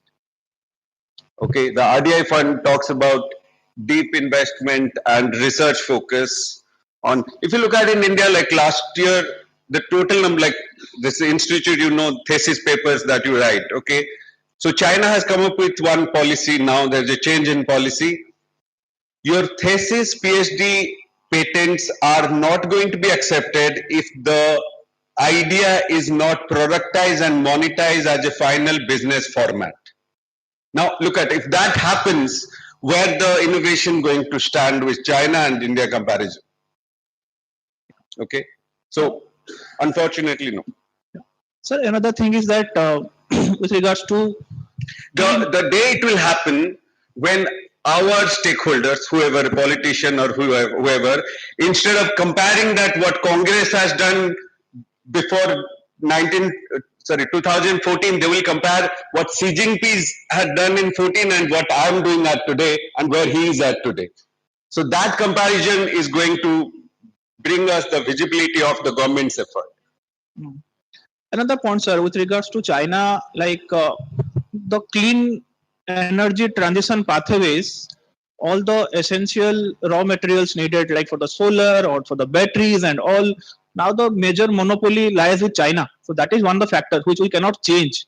But the other thing which you think that India can do well, that is struggling. India is struggling in that maybe in terms of policy implementation, in terms of governance. So where exactly we are I'll lacking? disagree with you. Okay, Yeah. I'll just give you one example. Yeah. Now nuclear is hot topic. Yeah. The fuel that is used that comes from uranium, and the second one is called thorium. Thorium. Okay, India has maximum global repository of thorium, but India doesn't have a nuclear reactor concept approved research on thorium. China is number 6 position in the thorium reserve and already got a thorium reactor. Oh, okay. Okay, so you have to, it's not that. And if you're talking of lithium, for example, take battery, nickel. Nickel is a key component of a battery. Close to around 10% cost goes to nickel. Nickel owner is who? Indonesia. Okay, so China has played its role and geopolitics smartly, particularly in managing the supply chain very effectively. Okay, so 20 years back, they took over all the lithium mines. Okay, India could not. So that is a vision difference. So, sir, the short answer, the solver would be from the governance or the government side, or how we as an individual. In energy transition, it is government primarily responsible. If anything goes wrong, like last year, if you look at world economy, in an energy transition ranking, India has gone down from 63 to 71. Okay, China is now number 12 position with a population and with the kind of manufacturing base they have. It's 10 times more manufacturing than India. Okay, but able to manage and invest in the right direction. Sir, Bureau of Energy Efficiency and Department of Science and Technology, they are now coming up with some investments and some research with regards to how India can achieve 2070 net zero target. Do you think there will be some positivity around it, or still there will be a slow path growth? I wish it will be. Okay, sir. Thank you so much. Thank you.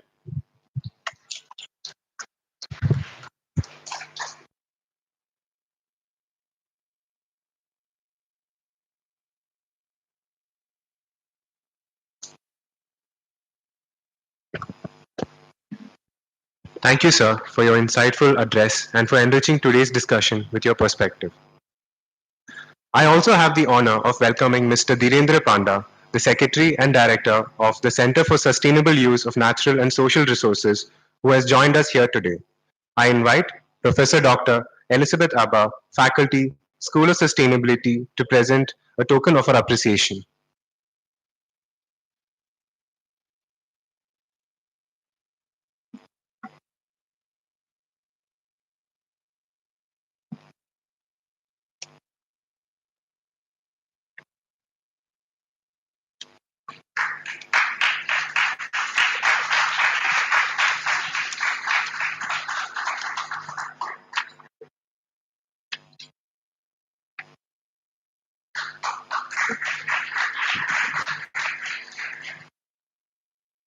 Thank you, sir. Thank you, ma'am.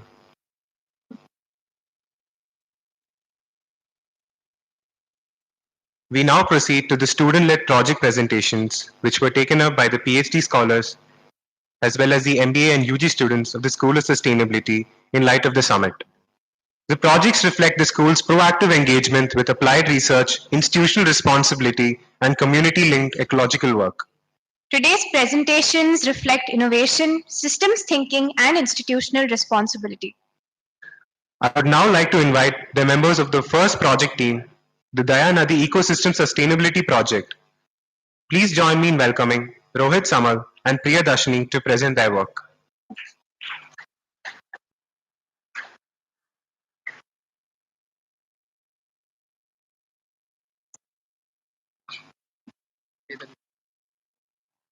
Not this, not this. Yeah, yeah. Yeah, just.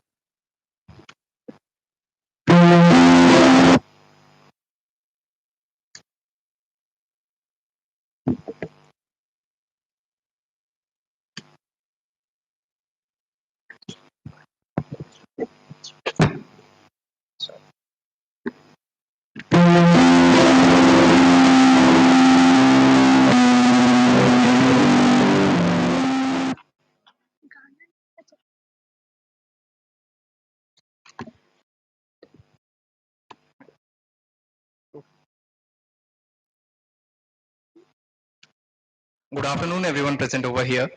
My name is Rohit Samal, And I'm Priyadashini. and we are here presenting the Daya Nadi project. For centuries, the Daya Nadi has been more than just a river. It has been a lifeline flowing to Odisha's history, ritual, and everyday livelihood. Today, its declining health reflects not just ecological stress, but the gradual erosion of a shared natural resource. The Daya Nadi project, led by the School of Sustainability under the guidance of Dr. Professor Sutapa Pati, is a long-term community-centered initiative that responds to the crisis by combining scientific rigor with social engagement. Rather than viewing river degradation as a purely technical problem, the project recognizes it as a social ecological challenge that demands both data and dialogue. The Dayanadi project was initiated to understand the current condition of the river and the factors affecting it.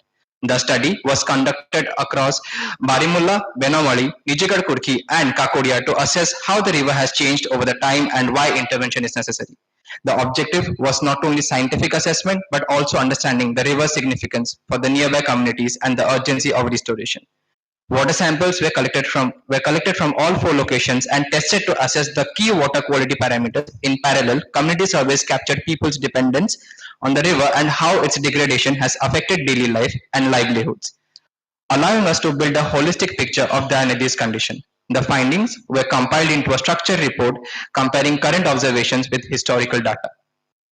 Now, to visualize the data and to get the data-driven insights together, we created a Power BI dashboard to understand how the water quality changes across from upstream to downstream in villages.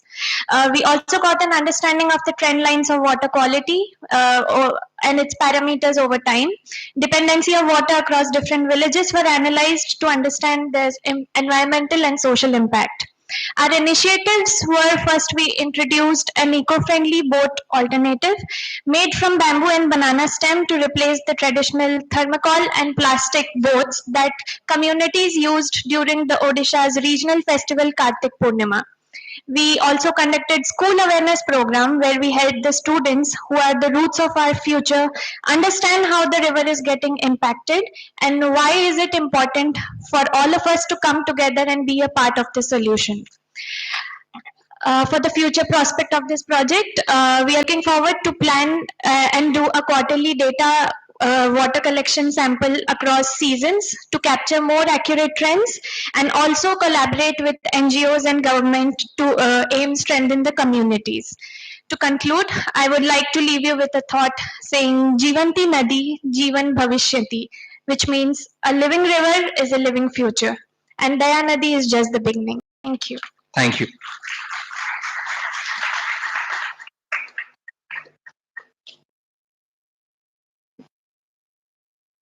Thank you so much, team.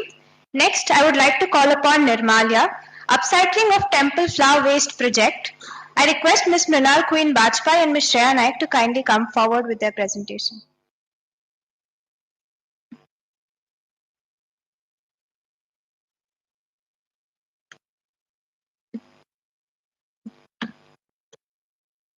Good afternoon, everyone. We are presenting to you Nirmalya, upcycling temple flower waste for a circular economy and community impact. So it began as an academic persuasion and later on became an initiative focused on understanding the temple waste generation and how much it has an impact on the ecosystem. Because due to poor segregation, lack of awareness, the temple waste which are generated on day-to-day basis, starting from temples to your own households as well, it ends up lands up in the nearby water bodies, ruining the divine sanctity of temples and aestheticness of the same. So we went on ground and did a primary research of the same, and we identified the concerned stakeholders involved in this entire process. Some of them being Archaeological Survey, or Survey of India, or Bhubaneswar Municipality Corporations, the Swachh Karmacharis, and then we took two temples into consideration as a pilot implementation. One of them being Lingaraj, and the other being Kedar Gauri Temple. So our primary research showed us that all in all, on an average, 3 quintals of organic temple waste is how much is generated in Bhubaneswar every single day. And from this, we understood that once at the temple level, the waste is segregated into biodegradable and non-biodegradable waste. It is then collected by BMC and taken away for either disposal or processing. So part of this waste is collected by BMC and taken to a material recovery facility, which is located in Pokhariput. So we, as a team, visited the Pokhariput facility for our field visit, and we saw that a company, a startup with the support from government, is currently working on processing this. They are still in the ideation or the initial phases. All this temple waste that is coming here is only 1 to 1.5 quintals. So that shows a major chunk of the waste is leaking from the system, which could potentially generate a lot of income. Here, self-help groups, women self-help groups are appointed by the BMC who are working on this. So this is a livelihood generation opportunity for them as well. So we can proudly say that in our aspirational pursuit, we were able to do a proper readiness and training program for a group of 10 self-help group women in the Budavada village in Jakni. We went there and took a small batch, and with the limited capital that they had, in their kitchen only, we were able to help them train with the help of our SOP that we built, which is Nirmalya, which has the proper vernacular the process explained on how exactly they can use the flowers and generate products from it, be it dyes, be it agarbattis, dhoop.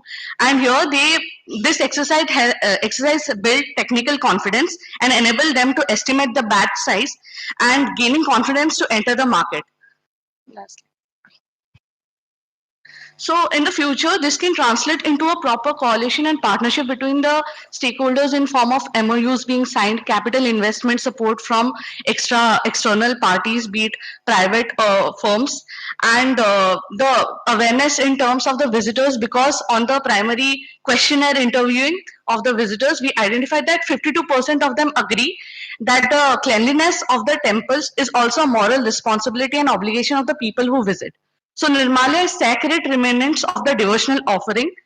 If Bhubaneswar is the city of temples, the waste, the Nirmalya being offered should not land up as waste. It should be converted into upcycled product and stay in the economy and out of environment. Thank you.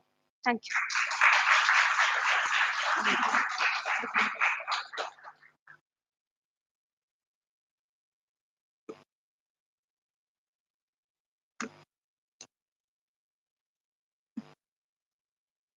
Thank you, team. Now we have the campus-based sustainability model project. I invite Noble Jones and Shaktipriya to present their work.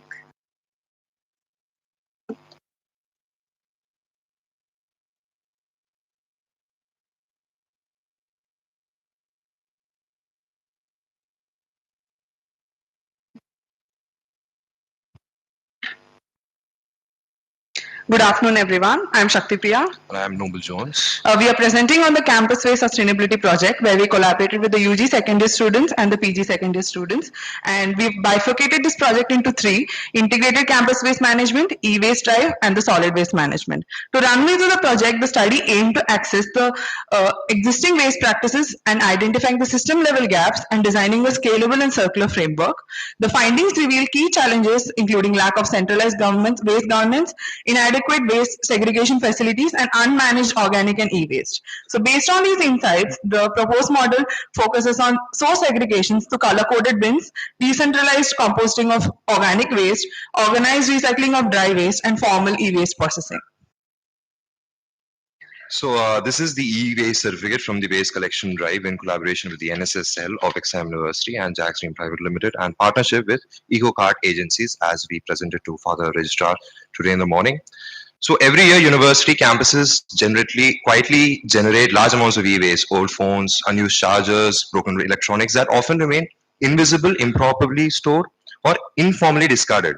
To address this growing issue, we conducted a pilot campus e-waste collection drive as part of the campus waste sustainability model. The purpose was not to collect e-waste, but to understand why improper disposal persists.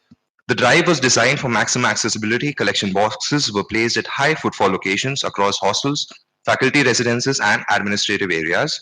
Each box included a QR code linked to a Google form, enabling participation, tracking, and encouraging engagement through certification.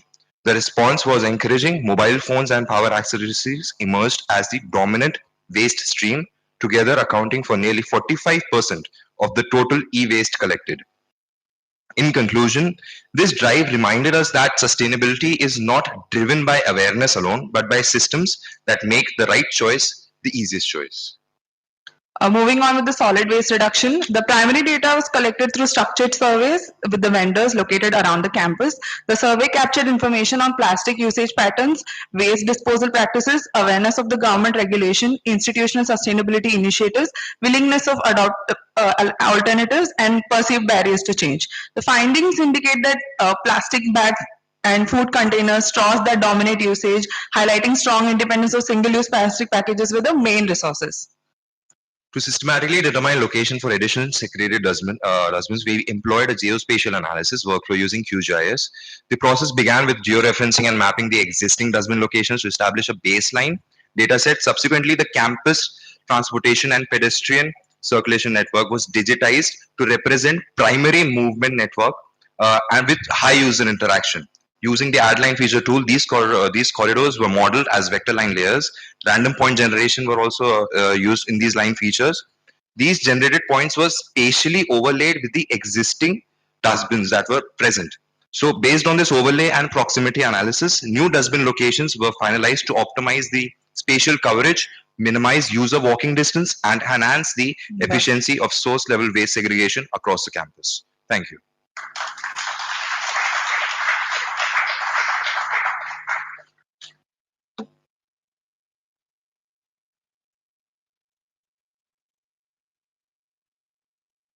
I would like to invite Archit Sahu to take the stage and present their work on the campus biodiversity project.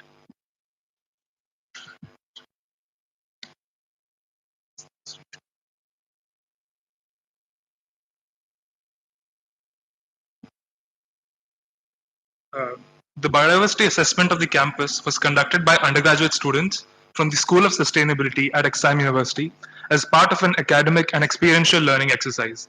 This assessment represents the first systematic and comprehensive effort to document campus biodiversity, serving as a baseline inventory rather than an exhaustive record. While several areas of the university are yet to be surveyed, the study focused on zones that were readily accessible to students, providing a robust and representative snapshot of campus vegetation. Within the surveyed 30-acre portion of the campus, a total of 1,966 individual plants belonging to 73 different species were recorded. These findings highlight a well-vegetated institutional landscape with substantial tree cover and a diverse assemblage of functional plant groups, including native forest species, palms, fruit-bearing trees, medicinal plants, ornamentals, and a few others. The observed diversity is characteristic of managed semi-natural green campuses where landscaping and utility considerations guide plantation patterns. At the same time, the results indicate strong potential for further enhancement through ecologically oriented planting and conservation strategies. In terms of dominant species composition, 5 species alone account for nearly 68% of all individuals present on campus. These include the Indian Mars tree or false ashoka, royal palm, coconut, flamboyant, and tropical almond. While these species contribute significantly to canopy structure, shade, and aesthetics, their dominance also reduces functional diversity and ecological resilience. Several of these species are high conservation concern within the campus, hosting IUCN listed endangered, vulnerable, and near threatened species, such as red sandalwood, true ashoka, East Indian sandalwood, ironwood, and bale. In conclusion, the campus biodiversity of Exam University reflects a species-rich but structurally imbalanced plant community, typical of managed institutional landscapes.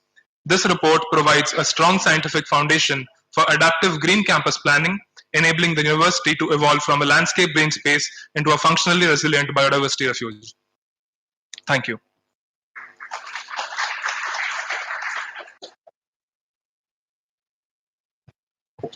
Thank you, Archit.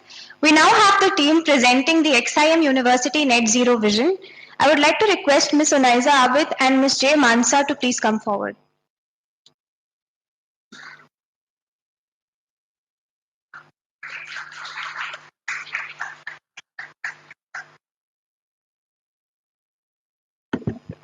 Good afternoon, everyone. I'm Unaiza Abid. I'm Mansa.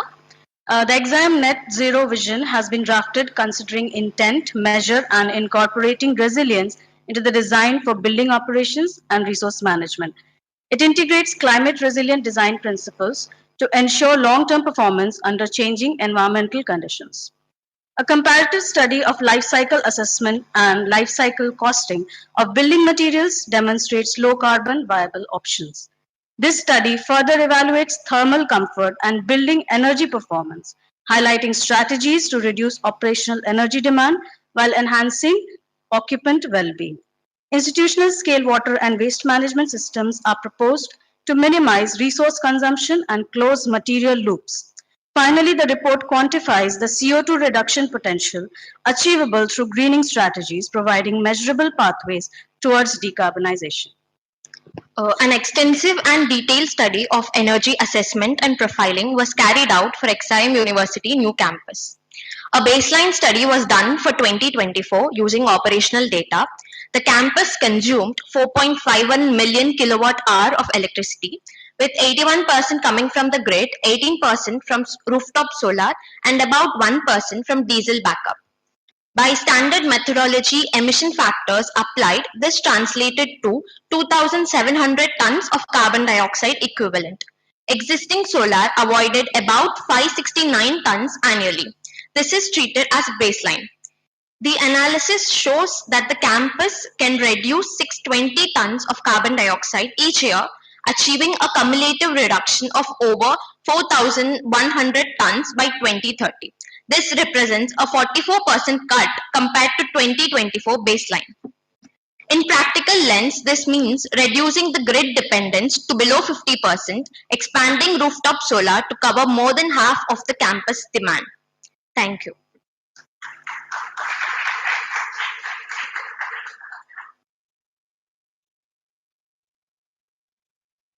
Thank you, team.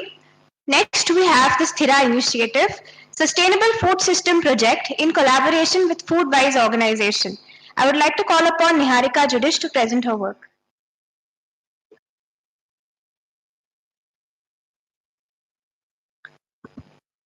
Sthira is India's pioneering sustainable food innovation challenge organized by Foodwise in collaboration with the University of Gastronomic Sciences in Italy.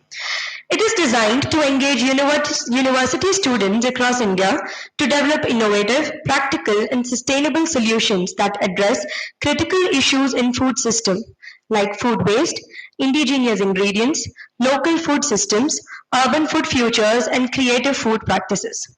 The challenge fosters multidisciplinary thinking, deep food system engagement, and entrepreneurial potential among participating teams.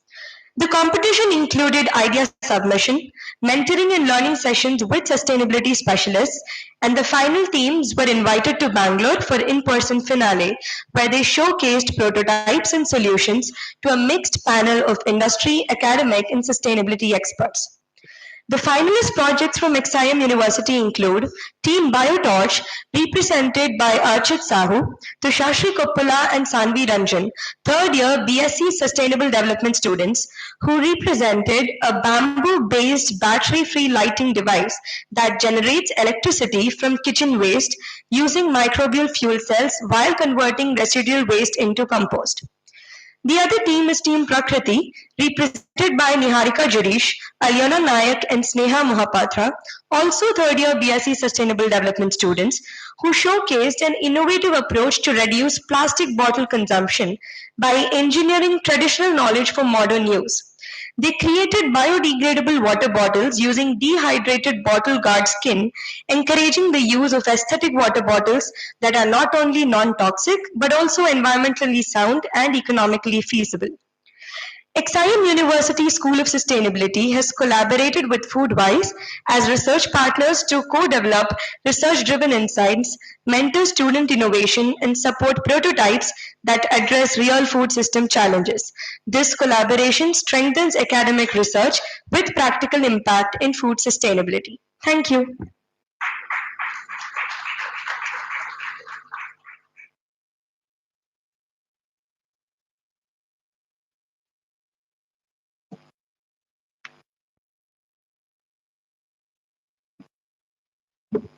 Next, we have the Good Earth Initiative project.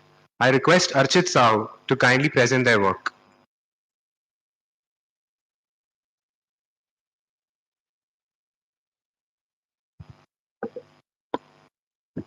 India has approximately 86 million smallholder farmers with land holdings under 2 hectares. This population faces well-documented challenges of income volatility, input cost inflation, limited access to credit, and climate vulnerability. Agricultural income alone is insufficient for most households to go beyond basic necessities. At the heart of this initiative lies a compelling vision encapsulated by the statement: from carbon as a liability to nature as an equity, we are financing India's regenerative future with end-to-end traceability for every ton and every hectare. In India, while large corporations strive to meet ambitious net zero targets, the true potential for climate action lies with our small farmers, grassroots organizations, and local communities. These are the stewards of our land, holding the keys to over half of our nation's climate mitigation capacity. Yet, they remain disconnected from the financial and technological systems that could empower their efforts and reward their stewardship. The result is a fragmented carbon market where opportunities for meaningful and inclusive impact are often missed. The project bridges this divide by reimagining nature as an asset, one that can be valued, traded, and invested in for the benefit of all. The collaboration between YFS and Exime University represents an attempt to rigorously examine how climate finance mechanisms, specifically carbon credit, can be designed to serve smallholder farmers equitably while generating empirical insights. Students at Exime University will have the opportunity to engage in live projects working directly on real world sustainability challenges alongside industry practitioners. This hands on involvement is designed to ingrain practical learning into the curriculum, equipping students with the skills, insights, and confidence needed to drive meaningful change in the future careers. By integrating academic rigor with experiential learning, the collaboration aims to nurture a new generation of sustainability leaders who are both informed and empowered. As we look ahead, this project invites us to imagine an India where climate ambition is matched by climate justice. A future where every ton of carbon sequestered, every hectare restored, and every empowered community brings us closer to a regenerative and sustainable economy. Thank you.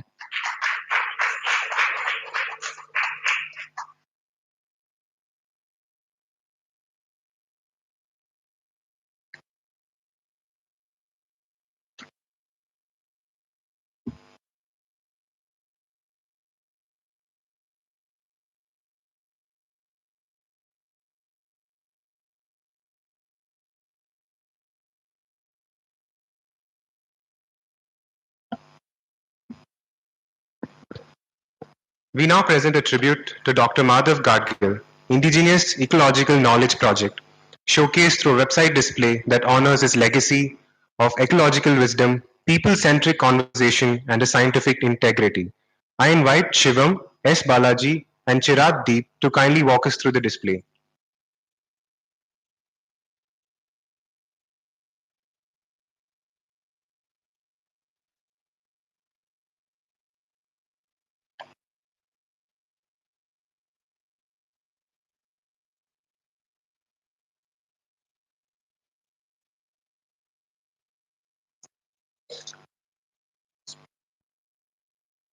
This project was undertaken as a as a live project under the course undertaken by Dean Ma'am during our third year. So the project was made by myself, Shivam, S. Balaji, and Chirag Deep, and we endeavored to find out how we can collect a lot of indigenous knowledge, because indigenous knowledge is very rarely documented properly. So it's important that we learn the present sustainability or the present sustainable practices, learn from these older practices and these proven practices so that they can be more effective in the future.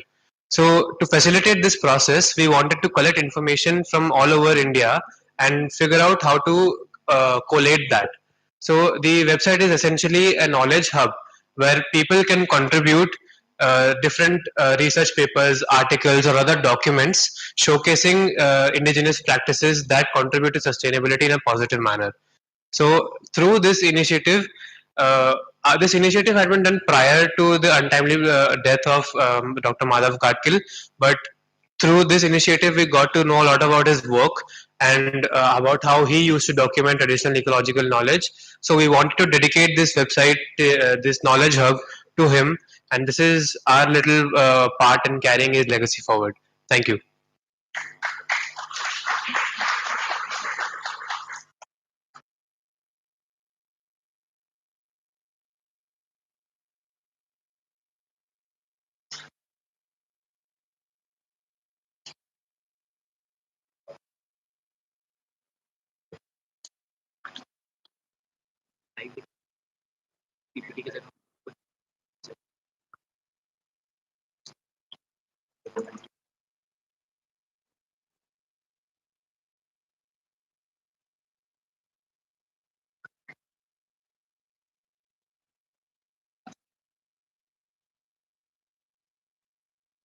So this is the home page, and you can see that there are clippable buttons over here corresponding to 5 different states. This we are not taken any kind of, we have taken chosen these 5 states arbitrarily, so there is no logic to them. But because we thought that there will be a lot of interesting information in these 5 states, we added them. When you click on one of them, one of those buttons, then you will find a map of that particular state. After which, if you scroll down, you'll find photographs of the indigenous people there or the indigenous practices there, and then you'll find a list of the research papers and articles that have already been uploaded by the three of us. So this opens to a research paper. Now, coming back to the home page, we have a form here that everybody can fill out, and according to that, we'll then the request will be forwarded to us through our email, and then we will add the ones that we think are appropriate and have enough knowledge in them or have enough documentation in them to be added to the website.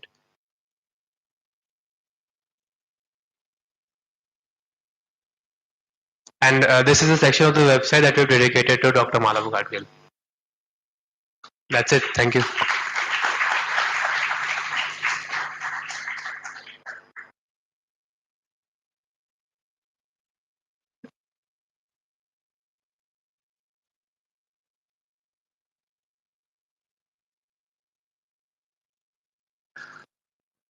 We thank all the speakers, participants, and guests for their valuable presence and engagement.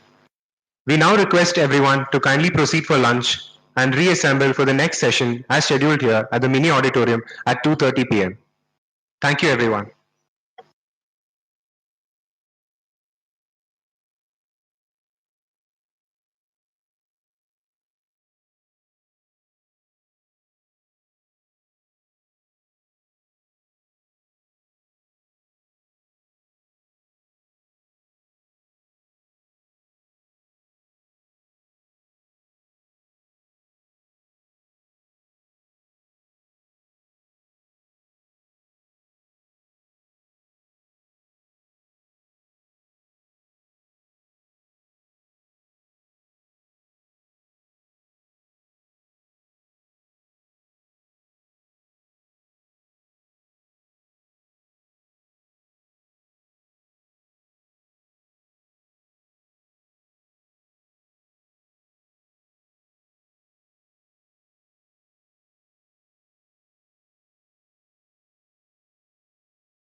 Want to settle down, please?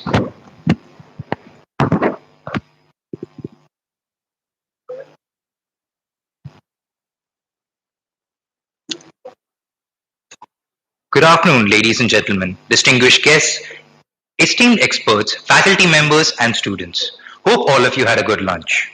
It is my distinct honor to welcome you back to day 2 of the 11th Annual Sustainability Summit 2026. I am Shyam Shivakumar, a first year student of MBA SM, and I have the profound privilege of serving as your anchor for this afternoon's proceedings. Firstly, allow me to welcome back Mr. Kundan Das to give you a small PPT on nuclear as the ideal baseload for India's net zero path. Mr. Das?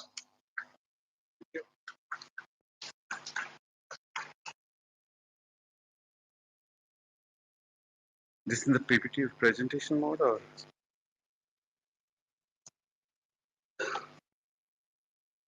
Okay. So the first thing is that when we're talking of net zero, present position that India has is that 78% of our energy comes from fossil fuel, and that's the key cause of our GHG emissions. So when the entire fossil fuel is going to transit to zero, we can only claim that is net zero. Okay. So when we go for a net zero energy mix, it is not only from a single source will get energy, it has multiple sources. So you have solar, wind, nuclear, biogas, geothermal, multiple sources, ocean energy, multiple sources. Now, so far India's consumption is concerned, we have gone all our base load. Base load means the load or the energy which doesn't fluctuate. Solar and wind are renewable, but they're not reliable. Understand that. Okay. Any country which has gone solar more than 20%, the problem that they are primarily facing is from the grid side. So solar investment is going to multiply your investment in storage, which is to take care of storage. Then subsequently it is going to further multiply and complicate your investment in the grid. So we'll take certain countries example, how they have gone for their transition and how the path has decided themselves. But before that, if you look at the where exactly the the climate change is heading, so someone who is born in 1950 today he is at 75. So 1950 he's the climate or the warming was zero and now he's at 1.6. Someone who is born in 2020 who is right now 5 years, probably he's going to face a 2.5 degree change by the time he's 70. So it is definitely not for someone who is living his life today, but definitely for our next generation and the future generation, the stakes are much bigger. Now, this is the summarize if you look at. So 2024 was the warmest, year, which is 1.69 degree, which we have reached to. But in 2025, actually there is a dip, but this particular change is consistently going up. Now, what is the difference in climate change and the temperature change? You may say that winter is 20 degree less temperature than summer, but understand that is a temporary. Think about your body temperature change permanently 3 degree. What will happen? The planet temperature change is a critical concern. Now, this is what in India we are facing. Our primary source of energy comes from coal. So coal, which used to be accepted as an asset for India, is now turning to be a liability. Because India's position, what we said in the morning session is that our position is 176 out of 180 in the environment index. Now, this is a hard reality. If you look at in the last 20 is 9.6 trillion US dollar. Only in 2004 it has gone to 2.2 trillion US dollar. Now, this particular investment, if you look at on the fossil fuel drop, So the investment has only brought down 7% drop in fossil fuel. But in an aggregated term, if you look at, fossil fuel is in a positive growth. Now, if this is the strategy we are going to follow for our net zero, then what is the investment and where we are going to head?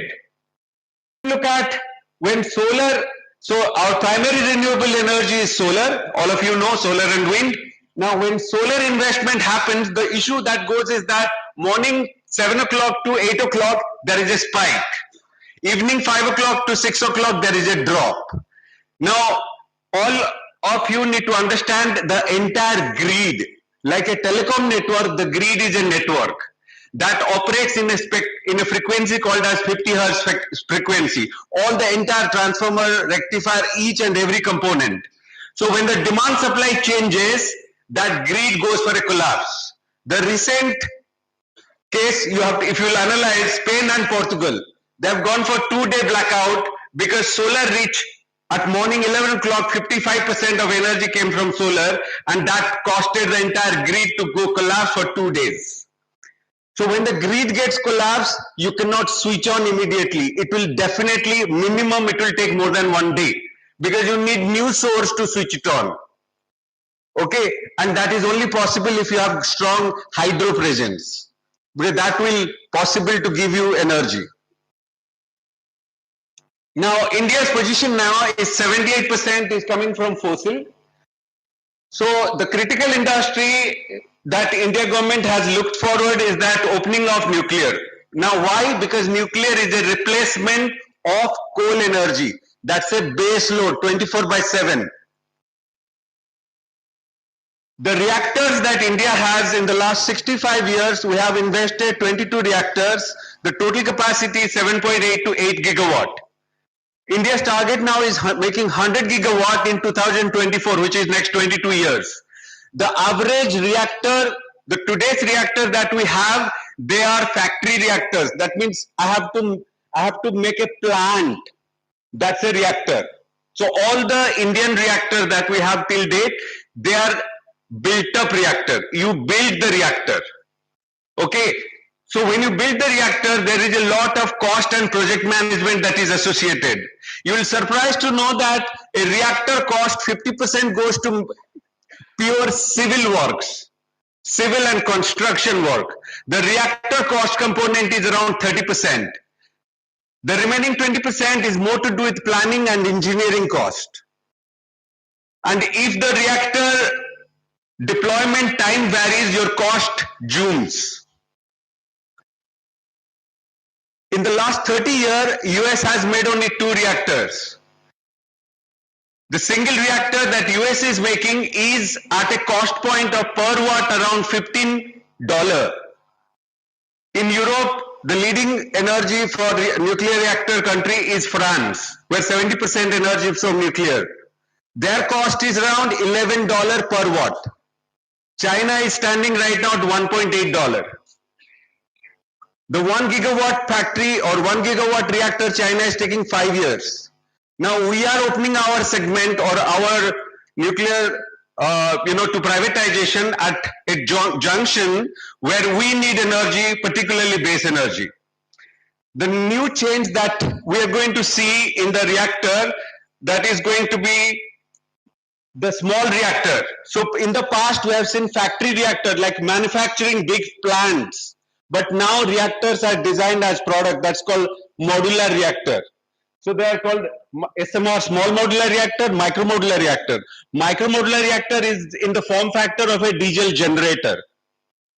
You can carry it where you want.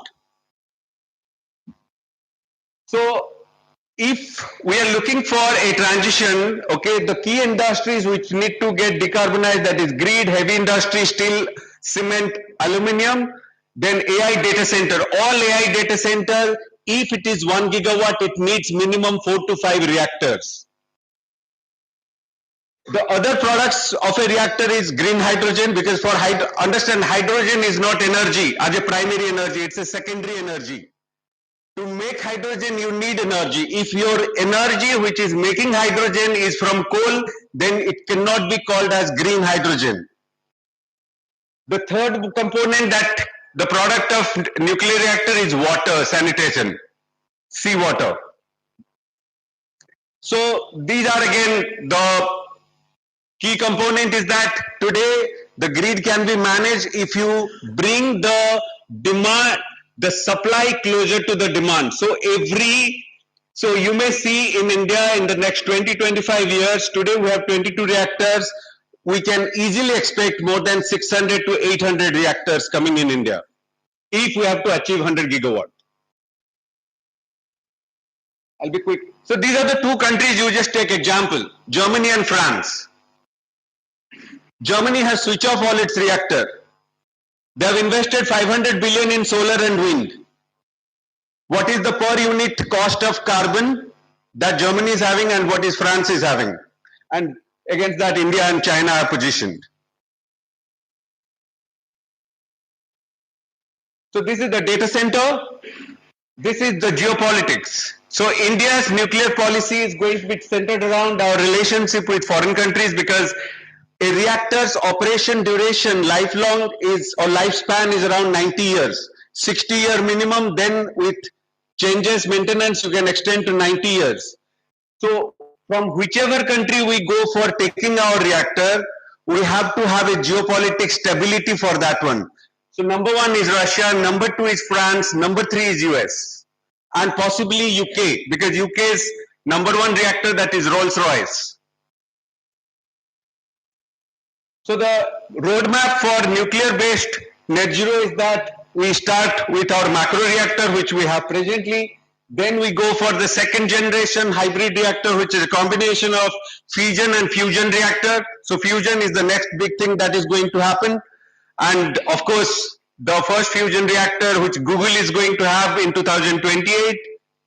Then we'll go for the net zero to 100 gigawatt by 2047. So the key research that India government has to focus is on two areas. One is the fusion reactor research. Second one is the thorium. This is the belt where thorium reserve is maximum, all the coastal belt. India has got globally 22% of global thorium reserve, but we don't have a reactor. China has 6th position in thorium, but they have a reactor right now. So skill development is key because nuclear mostly no institute, like we are talking about 12 times growth in nuclear, and nuclear investment is going to be close to around 0.7 trillion US dollar for the next 20 years. But if you look at institute, there is no readiness. Then R&D investment in thorium, then fusion reactor investment. So that is the base load transition. Thank you. Any questions we can take?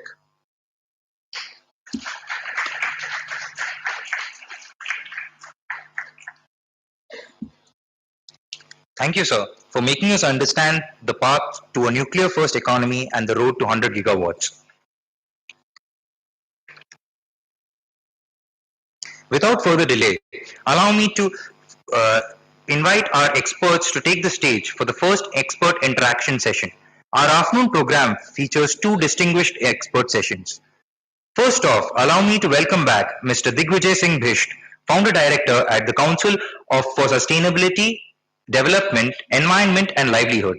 Sir specializes in air quality management, environmental risk assessment, water resources and sustainable financing with recent roles as air quality consultant at the Asian and Pacific Center for Transfer of Technology and UN Environment Program. Sir, if you could please join us on the stage.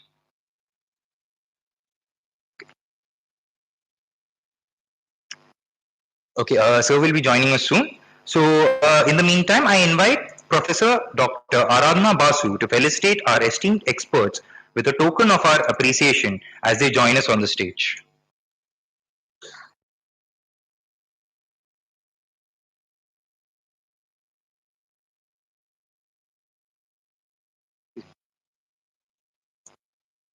Please join me in welcoming Mr. Sanjeev Kumar Das, an accomplished education evangelist, social impact leader, and startup specialist serving as CEO of Bandhan Group.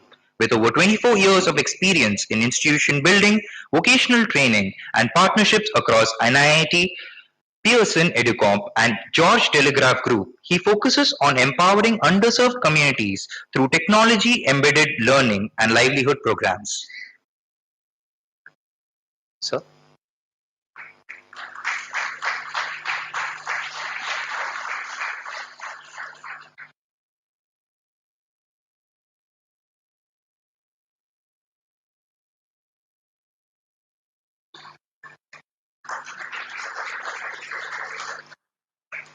Thank you, sir. Request you to please take a seat on the seat stage. Next, I would like to welcome Mr. Surya Narayan Kar, Global Sustainability Manager at Energy Exemplar, with prior roles at PwC and EY in ESG, climate change, and sustainability services. Sir also has extensive experience in ESG research, non-financial reporting, and net zero strategies.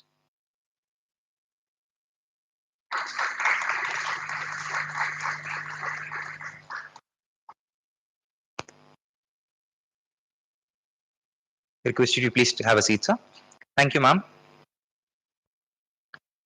Next, I would like to welcome back onto the stage from yesterday Mr. Pallav Purushottam, founder and director of Restore Earth Solutions. Sir guides organizations on ESG strategies, sustainability reporting under GRI, and nature-based solutions like regenerative agriculture and agroforestry.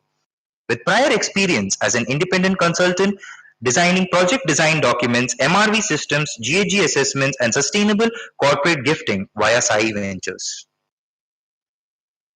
I now request our moderator for the session, Mr. Debashish Paikre, a second year student of MBA SM of batch of 2024-2026, to kindly take over and guide the deliberations forward. I would also like to re-welcome Mr. Digvijay Singh Bisht onto the stage.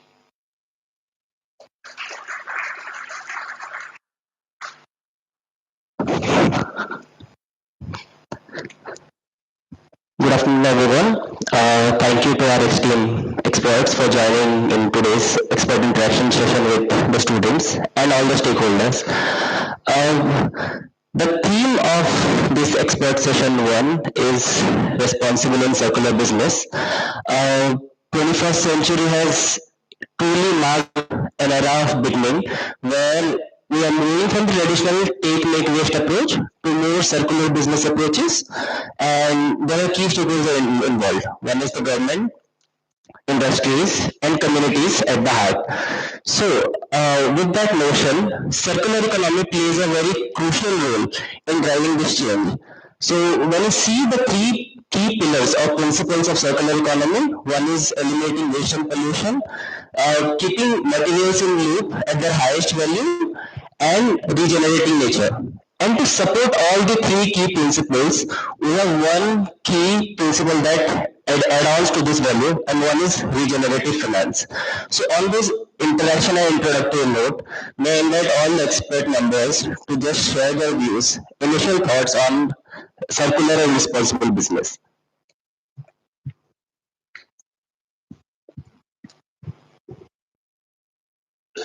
Very good afternoon to all the distinguished guests present in the panel, all the beloved students of this wonderful university. Really feeling very privileged to be here, a destination of aspirations for all the students. Myself, Sanjeev Das, representing Bandhan Group. I generally take care of all the non-profit activity for the group in terms of CSR executions across various thematics across the country, in some other location also outside the preview of our country. We also focus on three basic inclusions, which are core of our group, which is very much inclined to the theme of today's session also. First is financial inclusions. You know about the legacy of our group, started from a small microfinance then a bank. So our core activity always remains that how we can include more and more people into the financial activity, providing access to credit, because we consider this to be very important indicator by which we can measure success of any transformation work, whatever we initiate. Second is inclusive education, by which we feel that a person can take informed decision, without which it is very difficult. And third is including environment in our all activities. So today, if we talk about circularity, what we believe the core is how we are going to reuse the waste. So during our discussions today, I think I will be able to get some time to, share some activity which we are doing at our, area of work. But what we believe that we need to one way reduce waste and another way we have to reuse waste. So the theme remains is waste. So that is the thought with which I think we should continue. Thank you. Thank you, sir. Surya, sir. Thank you, sir, for all the valuable things that you highlighted. Thanks to the students and to the faculty members, and for whom I got a chance to join on the stage, also the panel members. Uh, Firstly, starting with how finance and circular economy go hand in hand. Uh, Definitely, without finance, we cannot move forward, and which is the core pillar in terms of driving that. When it comes to circular economy in India and the pace at which Industry 4.0 and the industrialization moving forward, it is extremely crucial to fund into push the circular economy effort. Uh, Fortunately, there are good schemes and good push from the government side is coming up. Uh, if I can start with very basic or the micro thing, MSME. Like currently, we have roughly 6.4 crore MSME in India. In Udyam, there are different MSME who have registered, 35% roughly contributing to our GDP.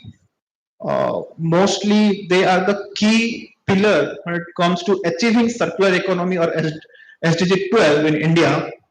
So if you know Ministry of MSME in India, they came up with MSME JDD certification, zero effect and zero defect certification. It is focusing not only upon the quality but also reducing the waste. With the categorization of MSME, bronze, silver, and gold, the MSME which are implementing the sustainable technology in terms of reducing the waste and highlighting the effort towards the circular economy, they are getting incentives out of it. So that is one of the great financing opportunity that the MSMEs can avail. Apart from that, CDB is working day in day out in terms of financing. They have a particular scheme known as SPICE exclusively for promotion of circular economy. Roughly, they are investing 10,000 crore every year on that. Apart from that, told about the different leading banks like Bandhan Group and Yes Bank and others, Canada Bank. After the RBI's green investing framework that came 2 years ago, now the Indian banks, they are much into the green investing, and every year the user proceeds should be audited. Whether they are going actually towards the green projects or not, especially to the circular economy based project or not. So I believe, now, right now, growing towards a shape so that our ambition towards the circular economy can be achievable, and finance and joint effort. These are the two pillars upon which this definitely can be achievable. Thanks. Thank you, Surya. Digvijay, sir. Okay, so that was a great introduction. Just I wanted to mention that if you look at the SDG that we actually focus on, all the targets under this SDG, they are the very critical targets that not just promote or sort of help us move towards circular economy, but also a very great stage for the entrepreneurship to thrive within the like I mean, of course, they overlap it with the MSME and all that. But I think there is a very stark difference between the startups and the MSME, and I think the startup ecosystem really helps fostering the MSME, or it will be at least in the time to come. All the way from the first one, which I think I recall, it's about the natural resource efficient use and conservation, all the way to the the awareness generation among various stakeholders, capacity building and whatnot. The entire chain, unfortunately, do not talk much about the financing when it comes to our context. During the COP last two, I mean, starting from Glasgow, we were majorly focused on talking about how the climate finance is going to be very a really big impediment to our growth, and a mere sum of I think 500 billion would not suffice for the global south, and they are true, absolutely they are true, it would not suffice, but at the same time there is no demarcation of what we have to do sectorally. That is actually sort of like, so if you look at the biennial that we submit to the UNFCCC, in the biennial we tell them, okay, this is what we are experiencing across all different sectors, but uska matlab kya hua? What does it really mean? What does it amount to? What are the initiatives and what are the goals that we want to cover in the next 3 or 4 years before the next biennial is submitted? So these targets at the governance level, at the institutional level, and as well as the very basic industrial level is somehow missing. Now, industries has taken a very big step for self-regulation, which is very commendable. But again, it is really missing because the teeth of self-governance is something where we set the threshold. The threshold is not there, which has to be provided by the government. And when the government does not act on these thresholds, we do not know where we are shooting. So we are shooting an arrow in the dark. So that is where we go amiss again. I will just give you an example. In fact, all the major industries were mandated to install the continuous emission monitoring system in 2016-17. The guidelines for installing SEMS came 1 year later in all industries. So by the time they've already spent like a hefty amount of 1 to 2 CR, like buying the best of the continuous emission monitoring system, and they say, oh, this is not the right height, this is not the right equipment, this is not the right way of monitoring. So now the industry is frustrated, okay, what do you want us to do? They bring out the first guideline, then a year later they revise that guidelines. So this becomes a very major challenge. So it has to firstly be seen as a driving force from every stakeholder coming together on the same table. Secondly, each stakeholder needs to identify what they need to do. And thirdly, it has to be a collective effort that what the government, the industry, the academia, the research is doing has to be taken in a way where it becomes a knowledge for the common fellow. Because if you don't have the common people participating, if you don't have your Karamchari doing the segregation of the waste at your level, your segregation targets or your scope 1, scope 2 will never be met. So that person's training is equally important as your training is. So I will close my opening with that. Thank you, Digvijay sir. Pallab sir. Thank you very much. I would like to thank again the XIM University for this opportunity. So coming to circular economy and responsible business, adding to Digvijay's point, role of stakeholder is very important. I will start with one example.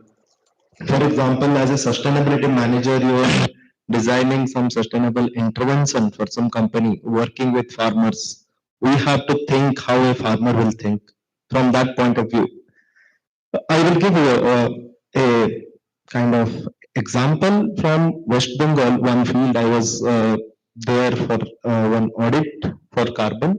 So there a very large scale GHG measurement was happening.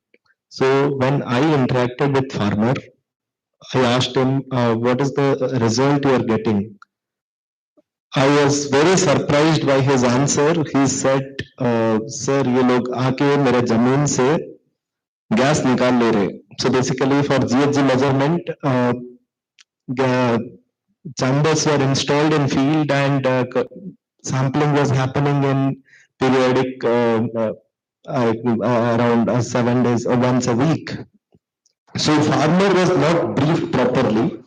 He didn't understand why it is happening. So he is saying ये लोग मेरा जमीन से gas निकाल रहे हैं जिसके वजह से मेरा next season का crop effect मतलब will get affected badly. So in stakeholder awareness or stakeholder consultation is very important when we design this kind of intervention. Another example, on contrary to this, one farmer in UP, basically in Azamgarh, to be specific, Azamgarh district. So same project, similar type of project. There, when I asked the farmer, what is your take, means how the project is doing.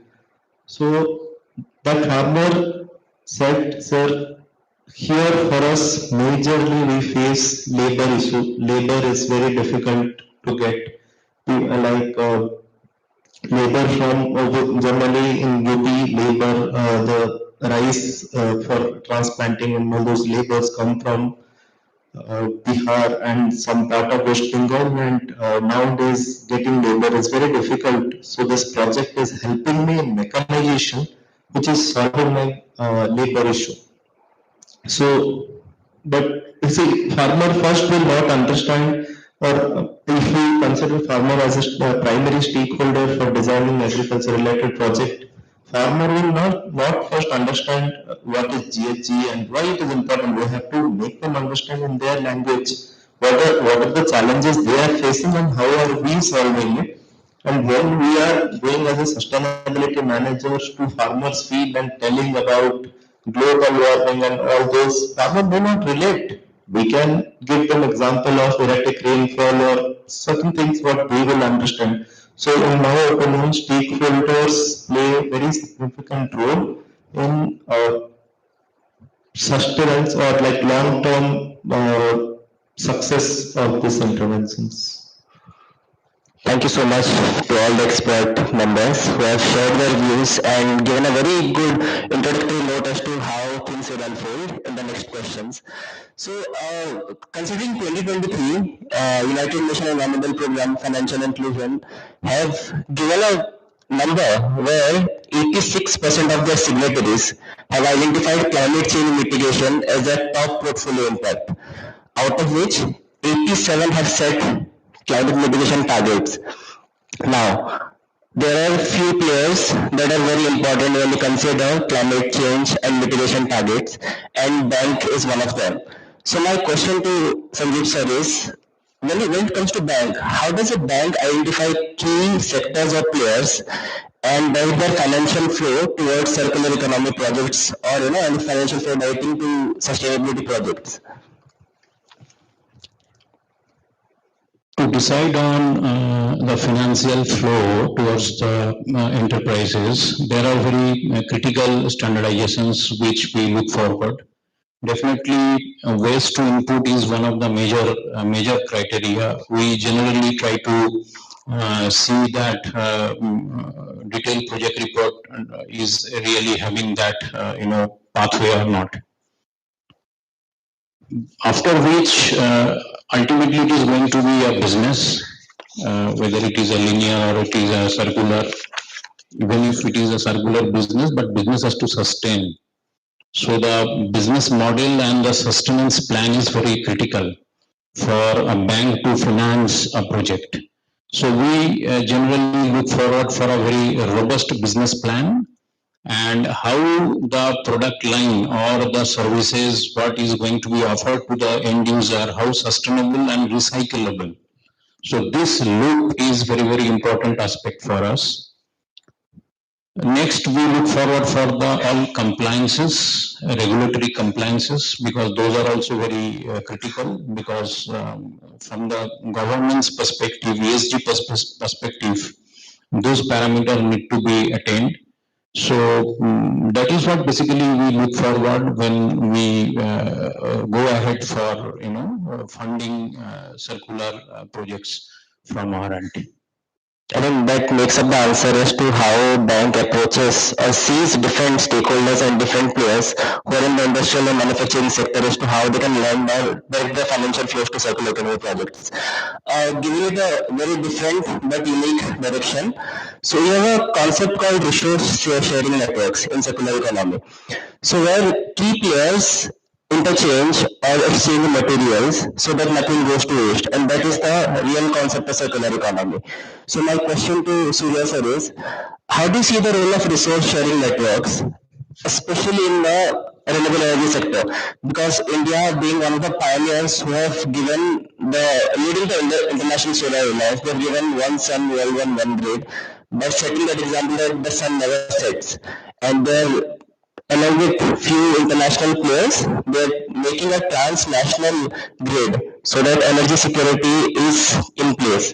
So how do you see the role of resource sharing network in today's circular economy world? Yeah, sir told about finance, which cannot be ignored. Yes. Be it linear or be it circular, business needs to be sustained. For that, one aspect is finance, which sir mentioned. Next is resource sharing. That is one term which collaborative approach we need to follow. Earlier, all the industrial development cooperation was very much haphazard and business were not properly clustered, so that achieving the circular economy target, the common target, and definitely saving commonly was a challenge. If you see India, 12 states are majorly into more manufacturing activities and all. When it comes to shared resource and getting the right economics for the shared profit for all of them, I can tell you some of the good examples.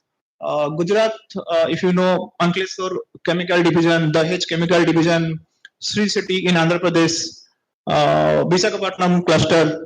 So those, there are different sectors, be it pharma, be it chemical, and be it cement. They are selling the products and the end use products in terms of waste to energy and waste to products. The Ankleshwar division in Gujarat, because of this shared product model, they are saving approximately 500 crore per annum. So that's the beauty of when designing any industrial development cooperation. I think we need to plan it accordingly, and the state government and the central government, their work is extremely pivotal in these areas. GIDC, MIDC, they are working really well from the designing stage of any industrial development cooperation. I believe the eastern part of the India, we need to focus on that. I keep on visiting different sectors as a part of my day-to-day work, and I think from the design stage only, this shared responsibility and shared product use should be taken into considerations. Then only you can achieve it. Later stage, like in between something or end up something, we can do, but that will be a costly affair for us. So yeah, that's the whole game. Thank you, Surya sir. Yes, please. Sir. On this context only, I just wanted to add just a second. So, from the perspective of resource sharing, I think capex is always a big burden for any business. So, whether it is linear, whether it is circular. So, to overcome capex burden for new enterprises always remains a very challenging thing. So, students, all of you have heard about SaaS, software as a service. So, which has always gives us give any organization a benefit, instant benefit. You invest as on your requirement. So for our circular activities also, for circular enterprises also, so there is a service called product as a service. So you can bypass lot of cost. Initial capex can be reduced, can be maximized if you take things on lease. So how minimal it is, like if you are going for a small project where you have to use a solar pump, so that can be taken on rent, or this way I think you can mitigate the early risk of an enterprise, and this circularity can really be fueled with growth if this product as a service can be adopted.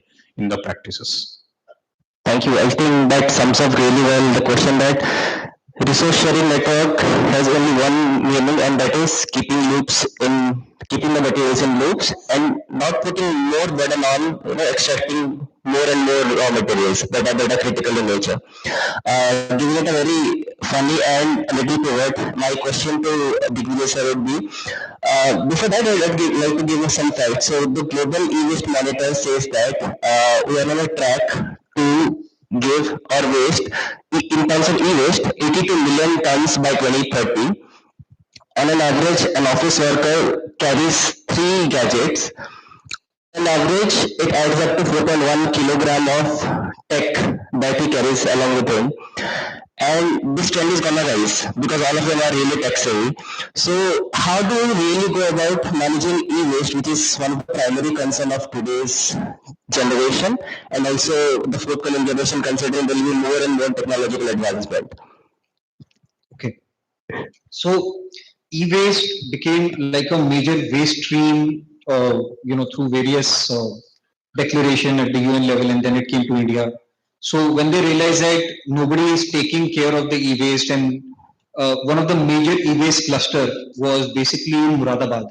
They used to burn the e-waste, get all the precious rare earth elements and metals out of that, and then they used to discard it. So there used to be like like this really disgusting plastic burning smell across Muradabad, like in different hotspots, like perennially.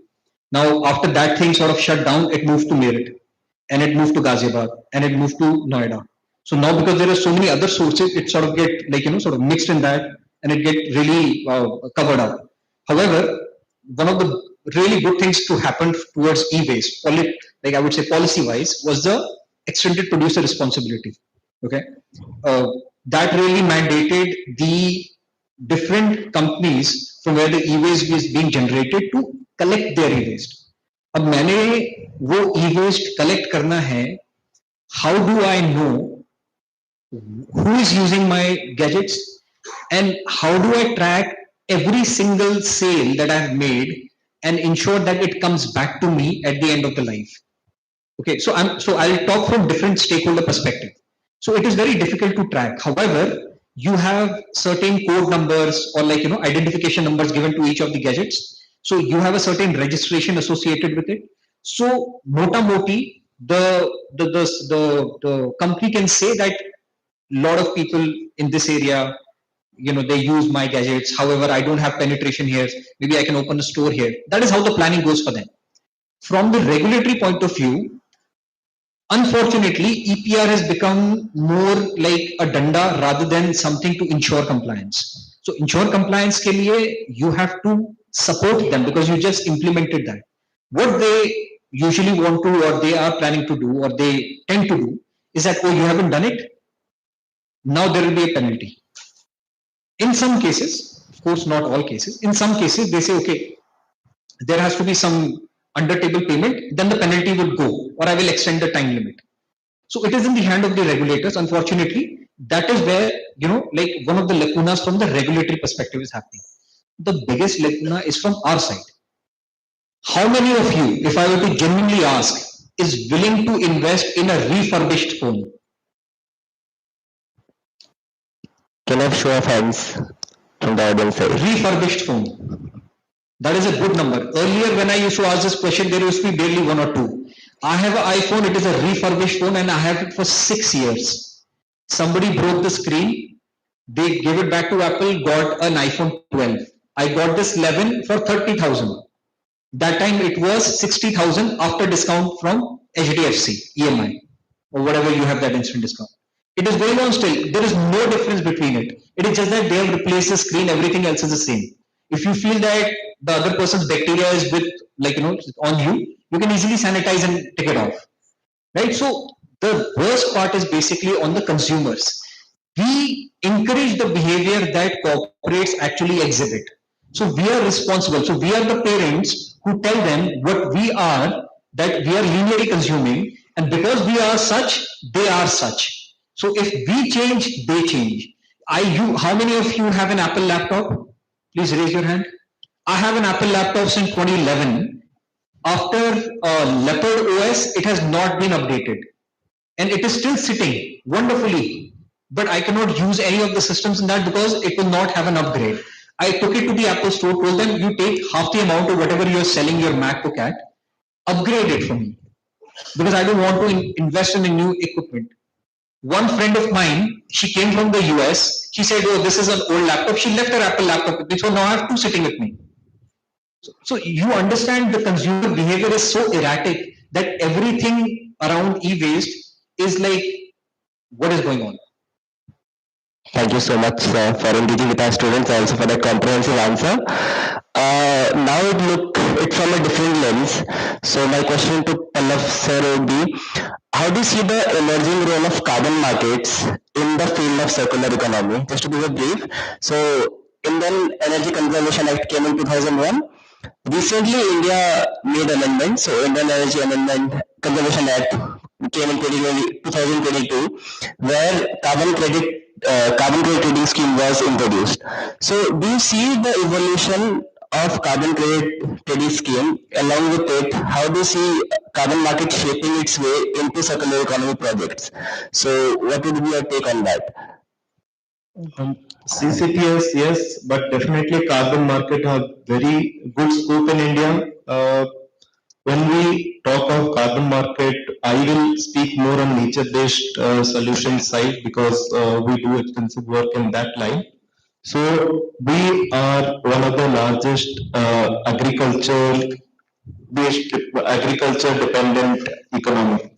So definitely in nature-based solution like regenerative agriculture or agroforestry, biochar, biogas, all those system carbon market have great scope and it is beneficial for industry as well as for farmers because farmers will not see they cannot we cannot go to them suddenly and say that you forget about whatever you are practicing from very long and adopt to something little different. May not be very different, but little different.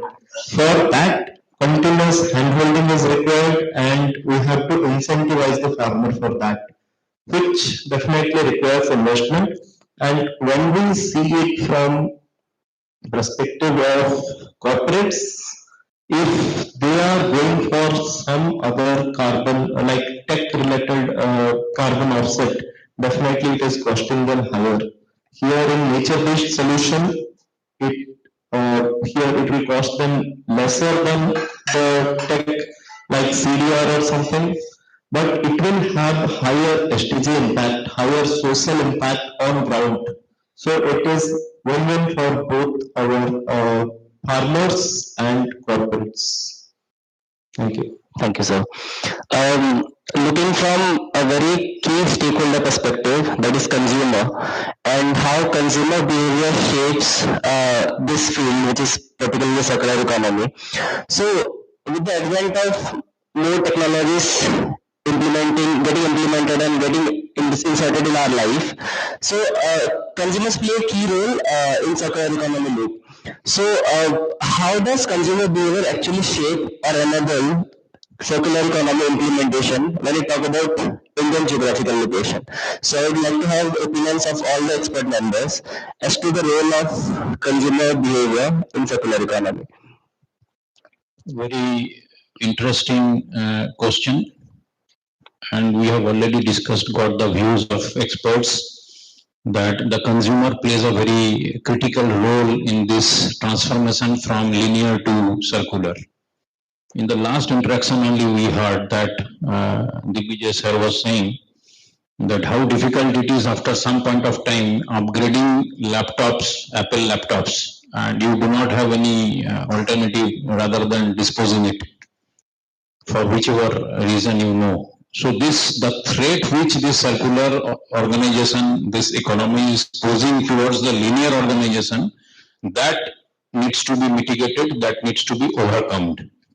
And this overcome activities, again the central thematic is the consumer. If consumers are not aware, if consumers are not getting benefited on this activity, they are not seeing tangible impact in their life, they will not be motivated and they will not adopt this circularity in their life. So we can give one simple example which we have implemented in Meghalaya. So we have been called by SLRM, local state rural livelihood division, that you design some livelihood activity through enterprise because job opportunities are very less in that particular terrain. So we thought of, thinking some women-led activity which will generate livelihood, and we have to keep circularity in our mind, that how sustainability we can bring in these particular actionables. So we thought of, after a lot of, discussions, brainstorming, we zeroed down on, livestock, that we should start doing piggeries, because that is the area which is, people consume such kind of meat, and that will be very sustainable kind of an activity, and there will be market for it, because without market nothing exists. So then now how to bring the, circularity into this particular activity, doing piggery, and selling end of it. So maintaining that cycle is not very difficult and nothing new into it.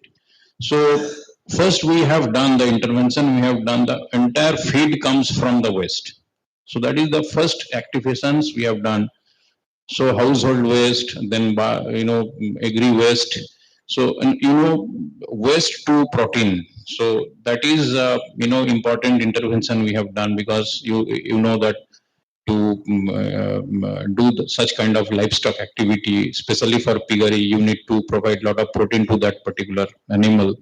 So if that can be generated through waste, and so to give such kind of lessons or learnings to the consumer, means those entrepreneur, we have to struggle very hard, because they were not very understandable. They were not realizing that whether that will suffice the requirement of those pig or not.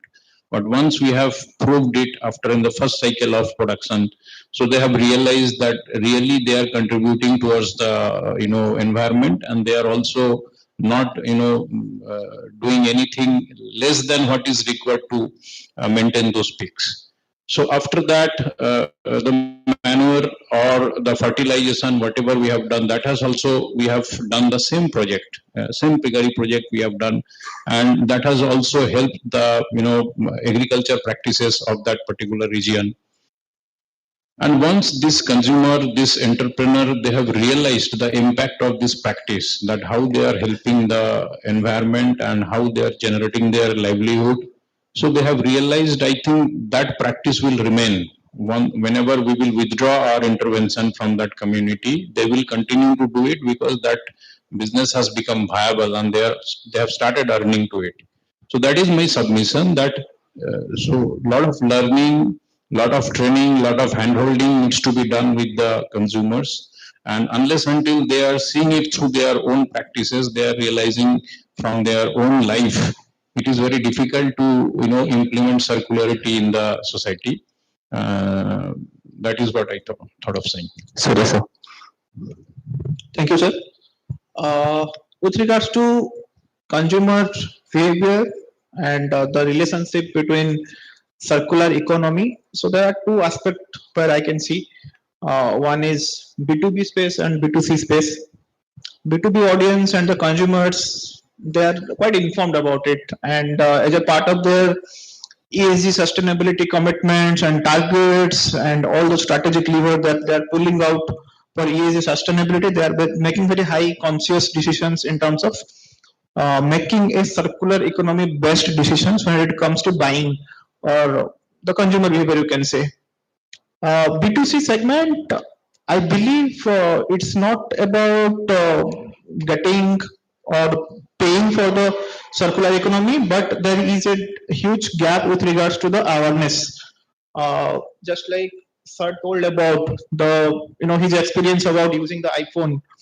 So like the consumer should be informed well that if I am using any refurbished phone or any sort of material or product, so if it is a part of the circular economy based chain, then what is the implication with regards to the efficiency and others, so that a consumer behavior will be well informed. The buying decision can be very well informed, so that he or she can make a decisions that is not very much biased, that circular economy based है मतलब ये खराब है और ये recycled है मतलब it is bad.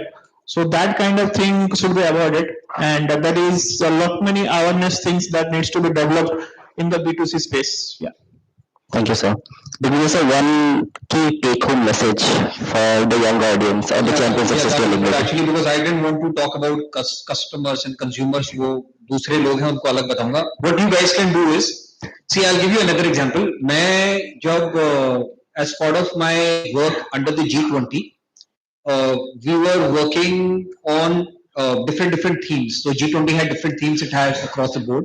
So SDG 12 and the SDG on climate. So these were the two main themes which I had.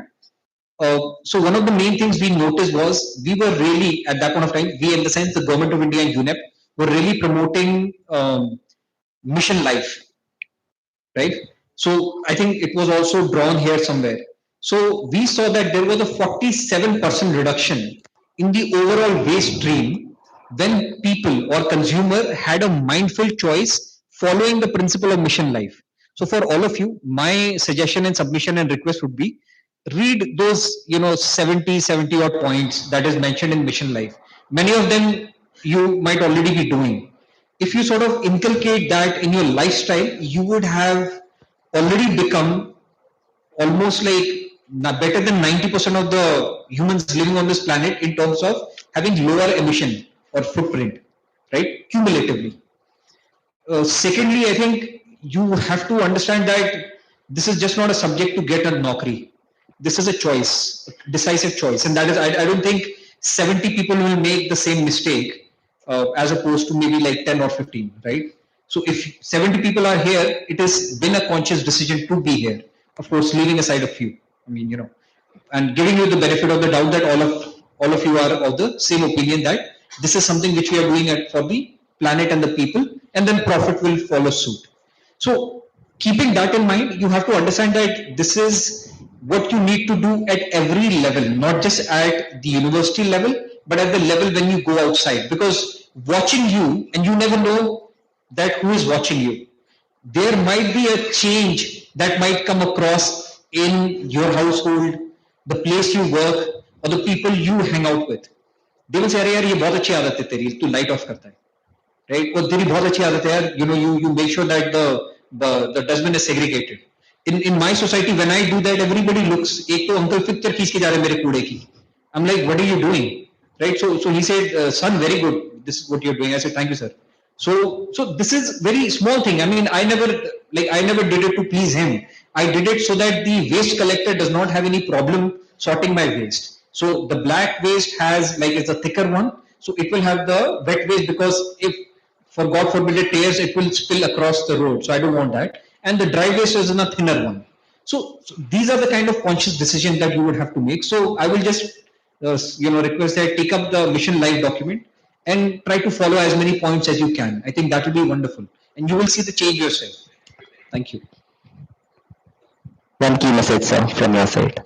Yeah, I will also add same. It is about individual choice. See, when you have decided to come here as sustainability graduates, it is not only going out and getting money out of it. It is about living sustainably also.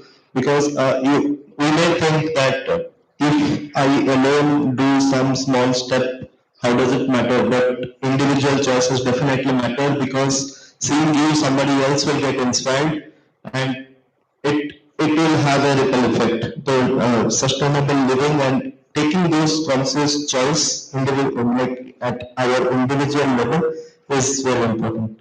Thank you. Thank you to all the expert members for sharing their views and also suggestions.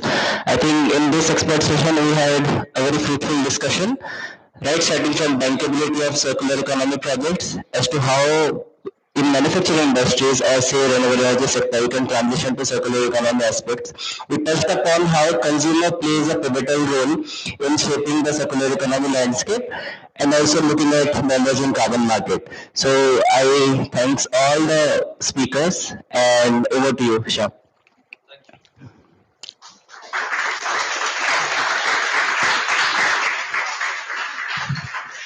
Thank you, sirs. Thank you, Devashish. That gracefully concludes our first expert session, replete with profound insights that illuminate our collective journey towards SDG 12. On behalf of the School of Sustainability, I extend our most sincere appreciation to the experts for their knowledgeable contributions. Sirs, you could please have your seats. We now move on to the second expert interaction session.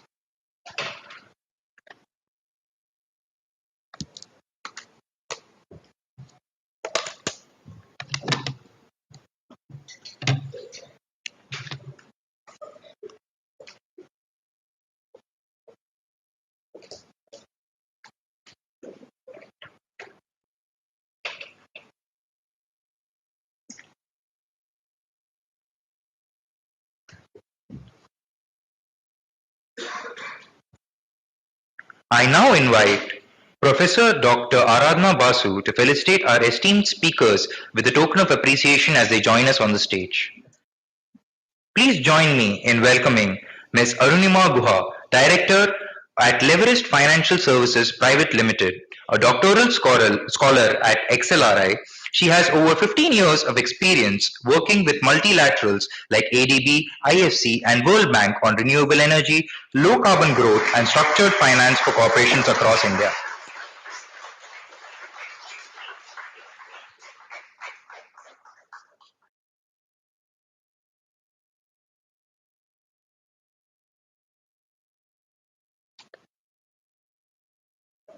Because you please take a seat, ma'am.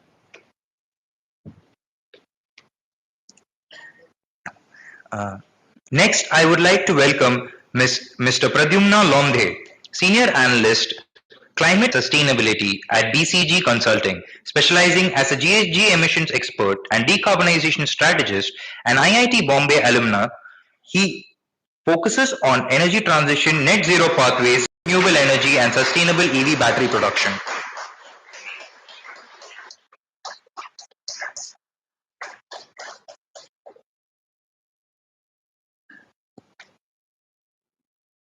Next, I would like to welcome Mr. Abhinav Goyal, Assistant Manager in the S1 Division at S&P Global, with extensive experience in ESG ratings, research, consulting, financial analysis, and modeling. Mr. Goyal is a seasoned professional in ESG and sustainable finance. He is a prominent speaker at the nexus of ESG and sustainability, actively sharing insights on careers, frameworks, and certifications via professional forums. Thank you, sir. Thank you, ma'am. It is now my pleasure to welcome back on stage Mr. Christodas Kariel Victor, advisor for the ESAF Cooperative Group, championing sustainable banking and development. With over 40 years in leadership, he has driven programs in environment, agriculture, rural development, and livelihoods at ESAF Small Finance Bank, integrating sustainable development goals from its non-profit origins. Please, sir.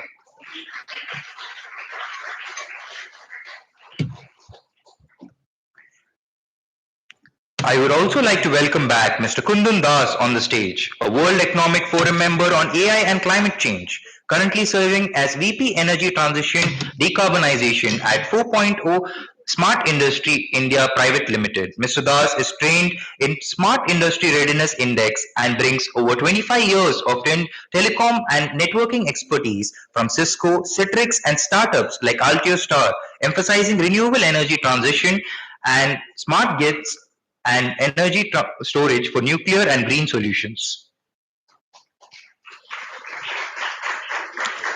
I shall now invite our moderator, Mr. Debashish Paikre, to kindly lead the proceedings for the session.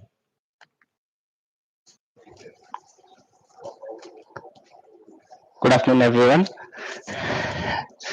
So, in expert session 1, we looked at how the initiation of the proceedings in terms of looking at circular economy, linking it with different lenses of finance, consumer at the heart, community.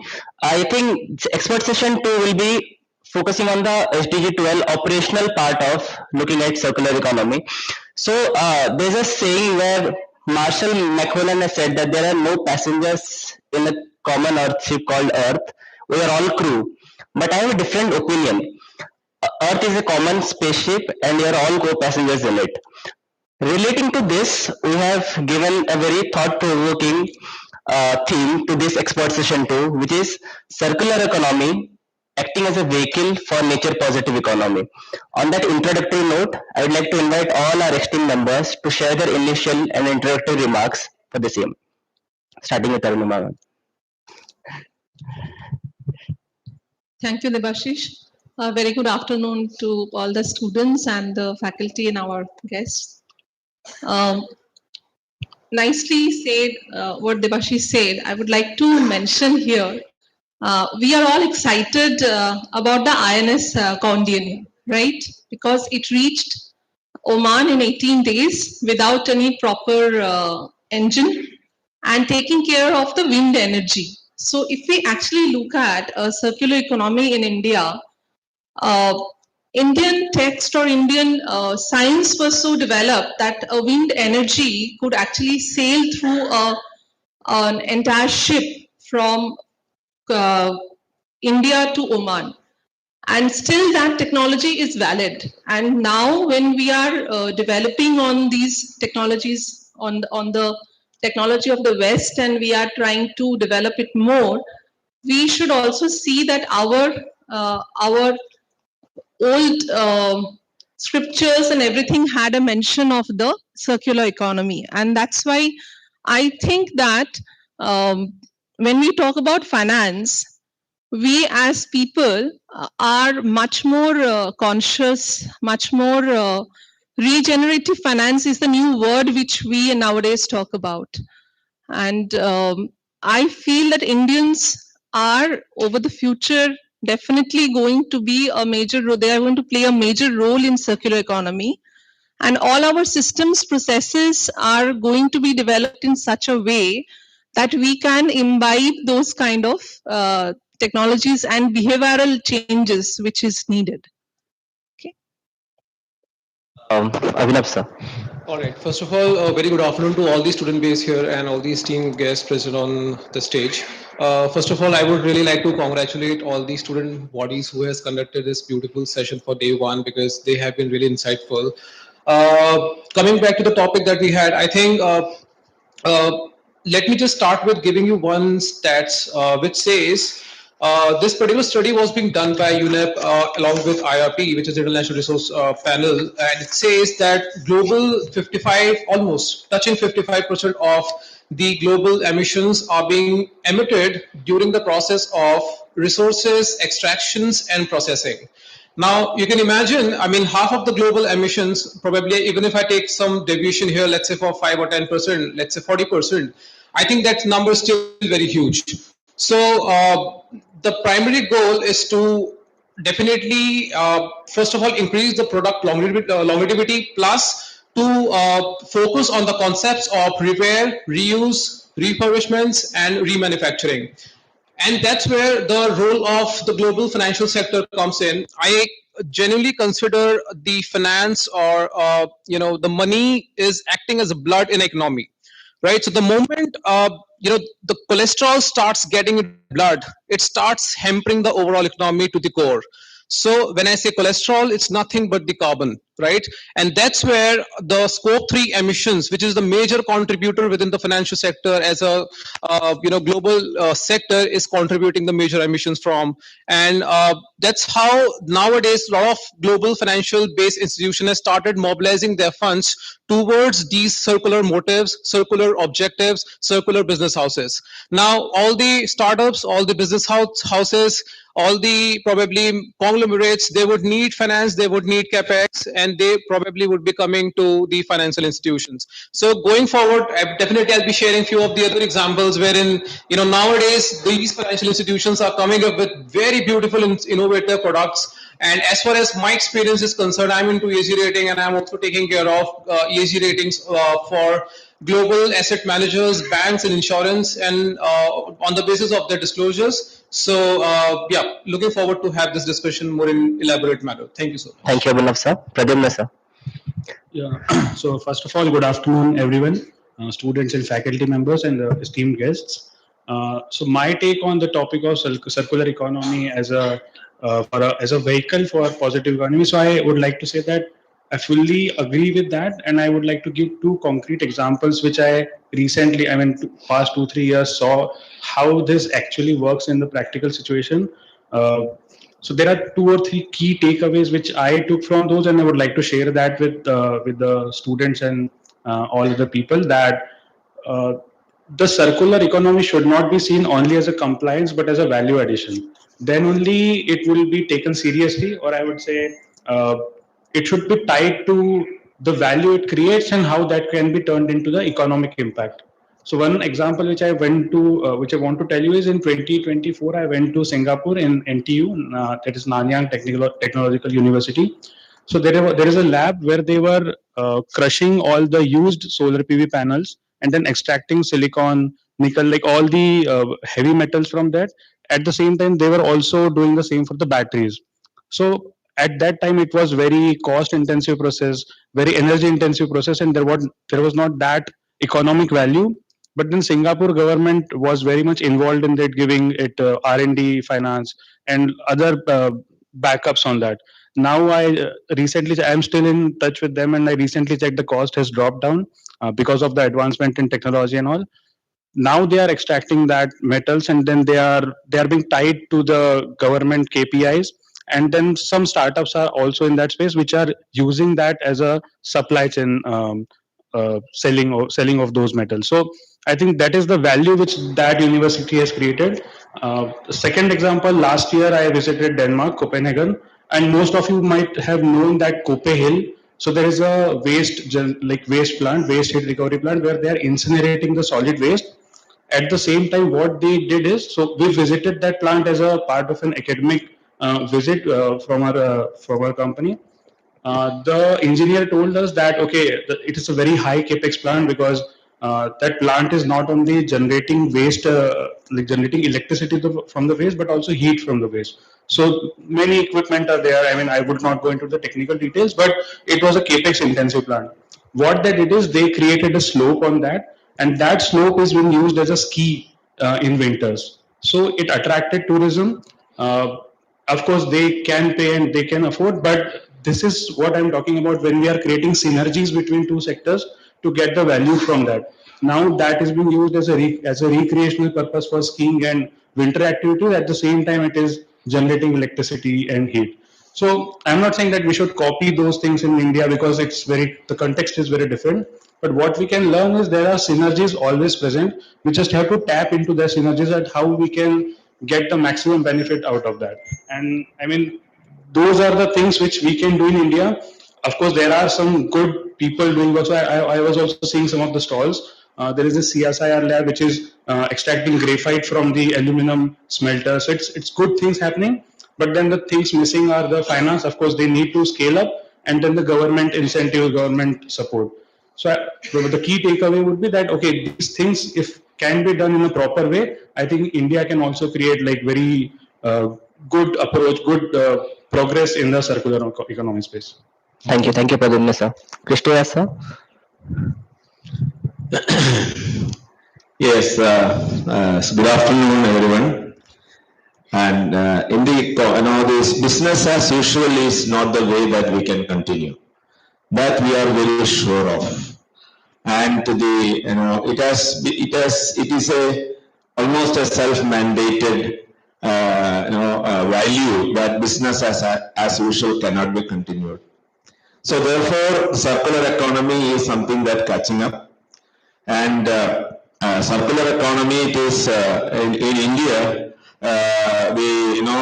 it says that around 14 lakh crore business can be generated through circular manufacturing alternatives and by 2030, and it will go up to 40 lakh crores by 2040. And 10 to 14 million jobs will be created. I do not know whether these numbers are correct or huge or whatever it is. So there is a great possibility. Circular economy in the context of manufacturing is not foolish. It is really sensible, and it has to take wings. And regarding the nature positive economy, and we all know that without nature, nothing can be done. Nature should support the life on earth. If you damage nature, life is very difficult to continue. We cannot continue on this earth. So therefore, the nature, the biodiversity loss, we are all very much aware of the biodiversity loss.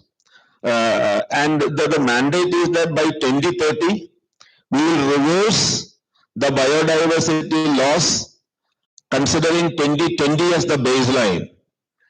And from 2030 to 2050, during the 20 years, we will work hard to thrive and thrive the biodiversity space.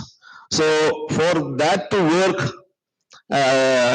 we need a lot of investments, and only 20% of those investment required only could be managed in the previous years. So therefore, this nature positivity, even though that is a great need and a dream, will materialize in the timelines is something very doubtful. Anyway, the world and the thought leaders are pressing forward for nature positive economy. You know that the GDP, nature services GDP is almost more than 50% of the global GDP. Global GDP stands at around $117 trillion, whereas the nature services GDP stands at around $58 trillion. And nature service value, on value basis, it is much above more than the global GDP. It is $125 trillion, it is estimated. You all know that what are the nature services that is essential to support the life on earth. So therefore, investing on reversing the biodiversity loss and further investing on flourishing the biodiversity is an essential step that we should take care in the coming future. So coupling that circularity and the nature positivity only will make the world a better place to continue, so that intergenerational equity can be enjoyed by the coming generations as well. Yes. So. Well, I think everyone has well said. I'll put it this way, on the circular economy, if you look at each and every component, whether it's a consumer usage or it's a corporate or a business usage, whatever we have innovated, the innovation has already taken into consideration when we are developing the product. Okay.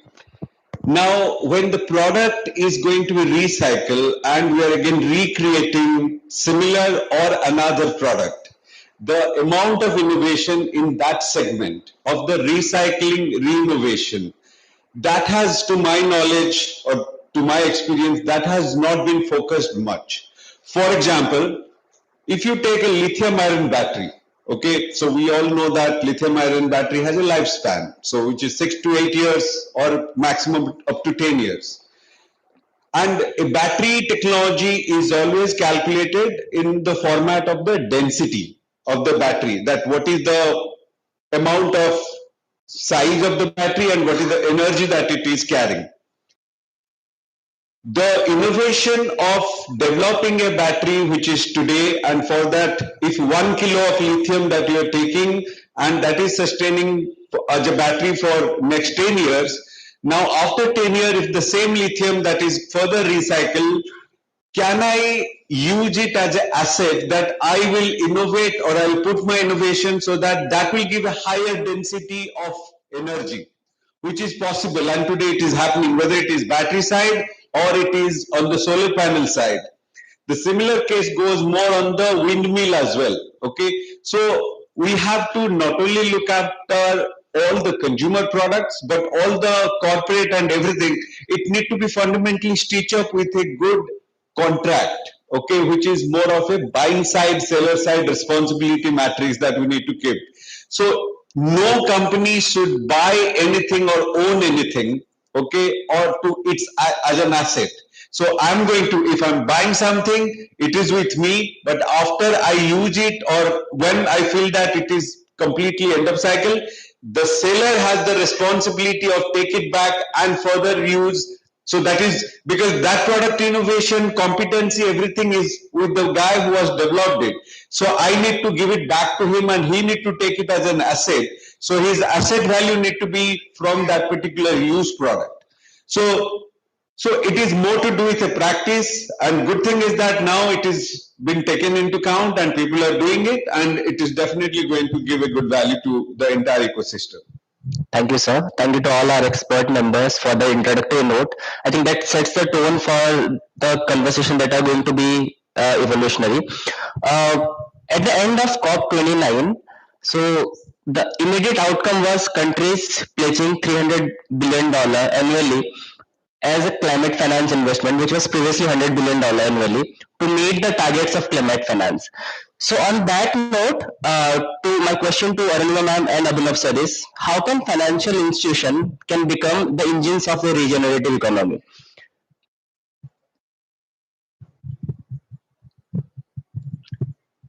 Yes, it's a huge target which has been taken, but the gap is also quite a lot because presently it's about 20 to 30 million which is being invested. Now, in order to create this linkage and to come up to the scale what we are thinking of, there is a need that the development institutions and the philanthropic body and others to join hands and to set up credit lines, because as you all know, like in India we have the CGTMSE fund for the MSME sector, which provides guarantee to the medium, micro, small enterprises. But we don't have a separate fund which can give credit guarantee to the solar sector.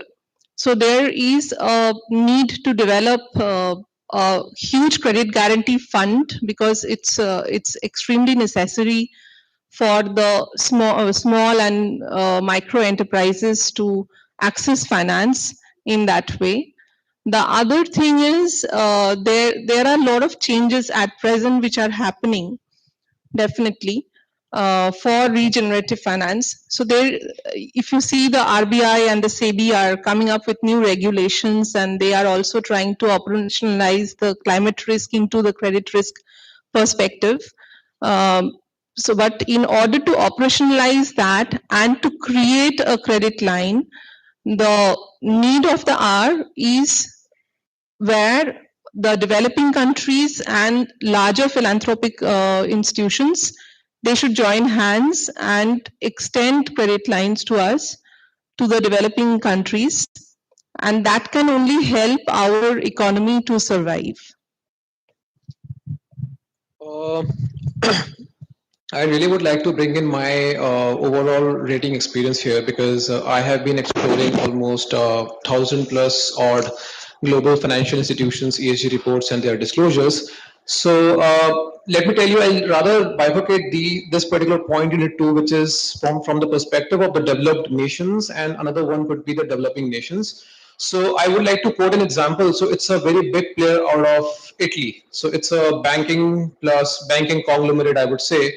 So they came up with they claim it to be the first organization which came up with something called as green bond. Now, what they say is they are going to fetch certain proceeds out of the out of that product, and they are going to put those proceeds into some sort of a circular based business models. Then you recently might have heard about Standard Charter. So they also came up with this. If I'm not correct, I think if I'm not wrong, the value is around €1 billion worth of sustainability bond. So again, that is being linked with a circular economy based business model. So how they do it, not specifically from the Indian demographics, but what I have seen the global players, what they do is, so they say they tie certain KPIs as a goal or as a metric linked with that bond. So let's say I came up with 500 billion USD base, let's say XYZ bond, and if I am not able to improvise, let's say waste diverted to from landfill to XYZ place by X percentage, I will give you 0.5% coupon extra, right? Another example, one of the another major player based out of Northern American country. So what they did is they came up with a beautiful incentivized credit card. So they say that if you spend X amount on any of the refurbished product, it could be electronics, it could be any particular domain, we will give you certain additional points, right? So that is what innovative products which is linked with B2B business models predominantly are coming up with on the western side. And currently when I personally explore a lot of BRSR reports, a lot of ESG based reports of Indian financial institutions, I do see slight area wherein we need to improvise on those lines, because we are standing currently at the area wherein we are just working towards issuing the working capital limit, maybe green loans towards electrical vehicles predominantly. So we just need to look out from the broader perspective as to how we can mobilize these funds both at B2B and B2C level, wherein it could help the overall circular business models, right? I'll just take one more minute here just to extend this particular point. This also somehow is linked with sovereign risk. I'll tell you the reason how. Have you guys heard of concept which is known as standard assets by any chance? Anyone? Standard assets? Okay, let me give you an example. Boeing has a lot of aircrafts which are lying idle at their warehouses because they have gone obsolete as far as their clean technologies are concerned. Now, a lot of Boeing aircrafts are coming in which has more greener fuels, but now they cannot run their earlier aircrafts because of that transition, right? Now, how it is linked with the finance perspective of it? Now they can't be reused.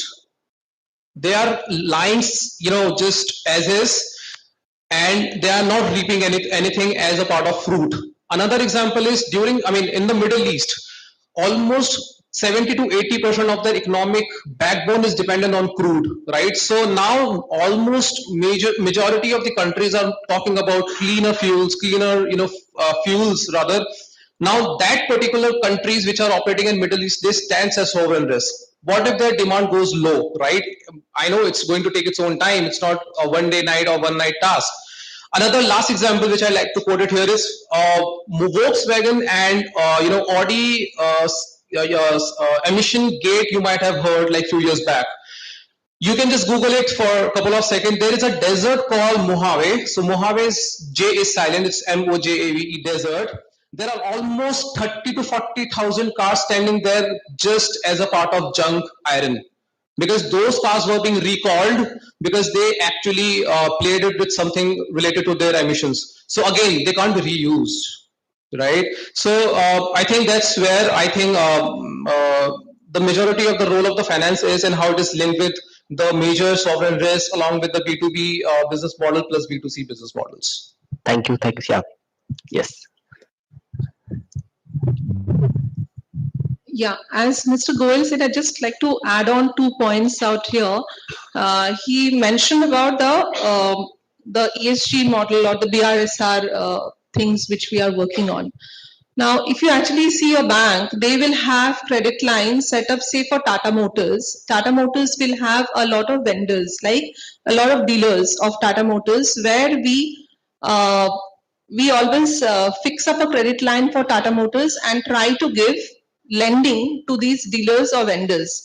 And we give an interest subvention based on the recommendation of Tata Motors. But if you actually see Tata Motors BRSR report or the ESG reporting, you will find that they have already implemented many of the standards, correct? But the people who are in the supply chain framework of Tata Motors, they haven't still as yet. So if you go to mostly people here are from the Eastern India, I think many of the students are from Eastern India. You will see that if you go to Jamshedpur, there are lot of ancillary industries beside Tata Motors and Tata Steel and all, which the entire economy thrives on these ancillary industries. But how many of them have actually done the ESG reporting? How many of them have actually come up with the BRSR framework? They have not. So there is a gap which lies in the supply chain finance where a bank never makes it mandatory for the vendors and the dealers also to take care of the ESG norms. Okay. And another thing which he was mentioning about the desert and the cars which are lying there. Now, when we go to a bank, we try to say if I'm a renewable, if I'm working in a renewable sector, or even if I'm a manufacturing industry, there are so many schemes which go on, which talk about, say, a capex subsidy. Okay, even the MSc Spice, which somebody talked about before in the earlier session, it talks about a 25% capex subsidy. But have you ever thought of that?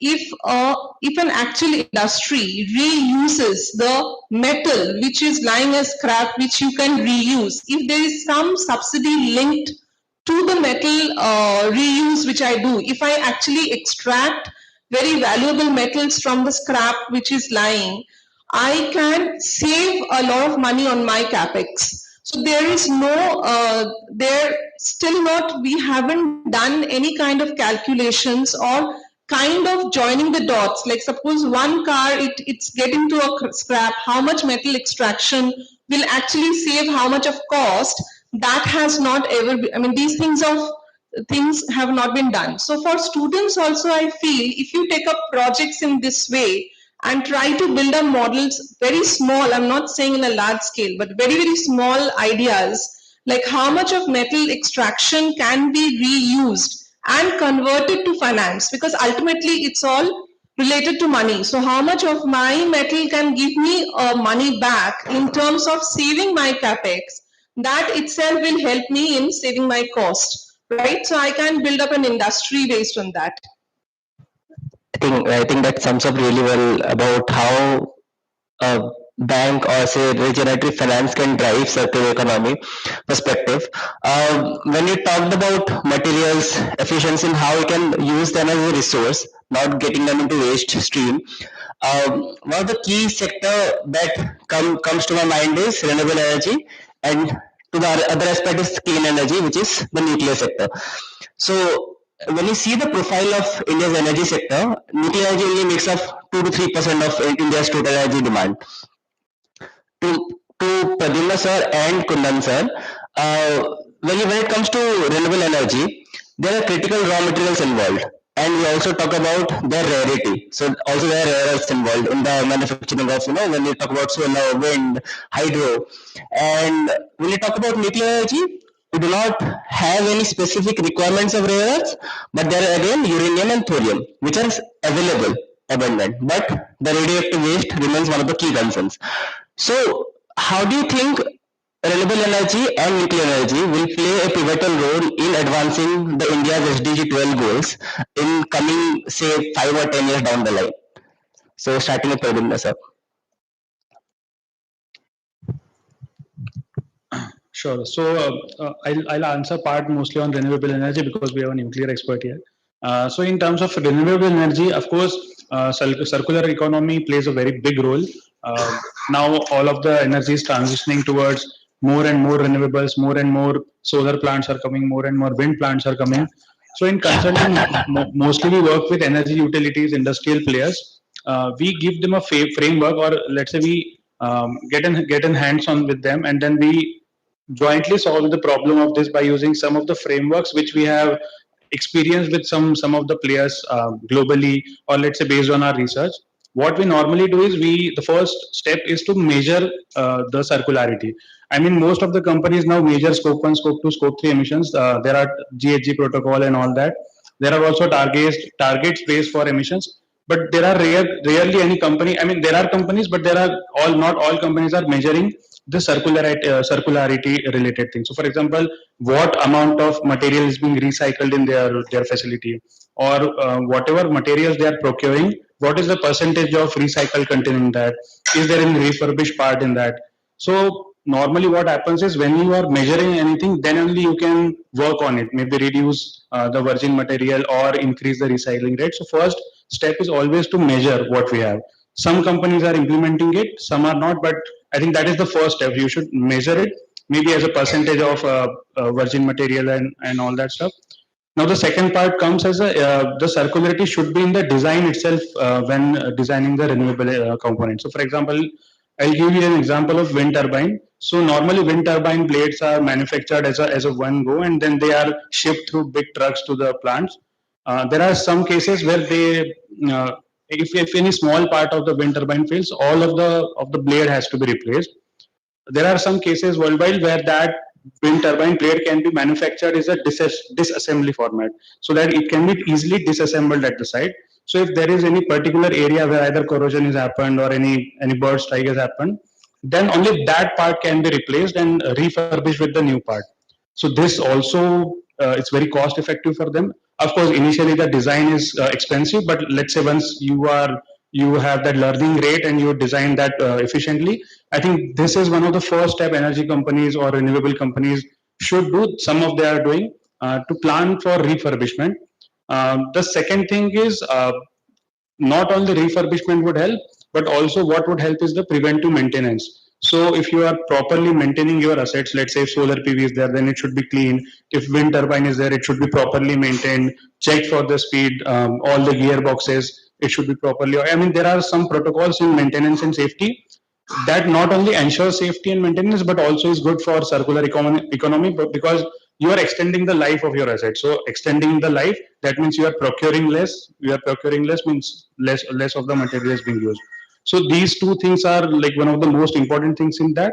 The third thing is why companies would do this. The companies should have that in terms of finance, in terms of how much of material they are saving in terms of procuring. So when things started showing in the balance sheet, then companies take it seriously. That okay, in this particular year we reduced like our total cost by 10% or 15%. That is one of the great tools for the companies to implement that kind of strategies. Now the third thing which comes in this framework, which normally energy companies do, is relate that things directly to the KPIs what they are targeting.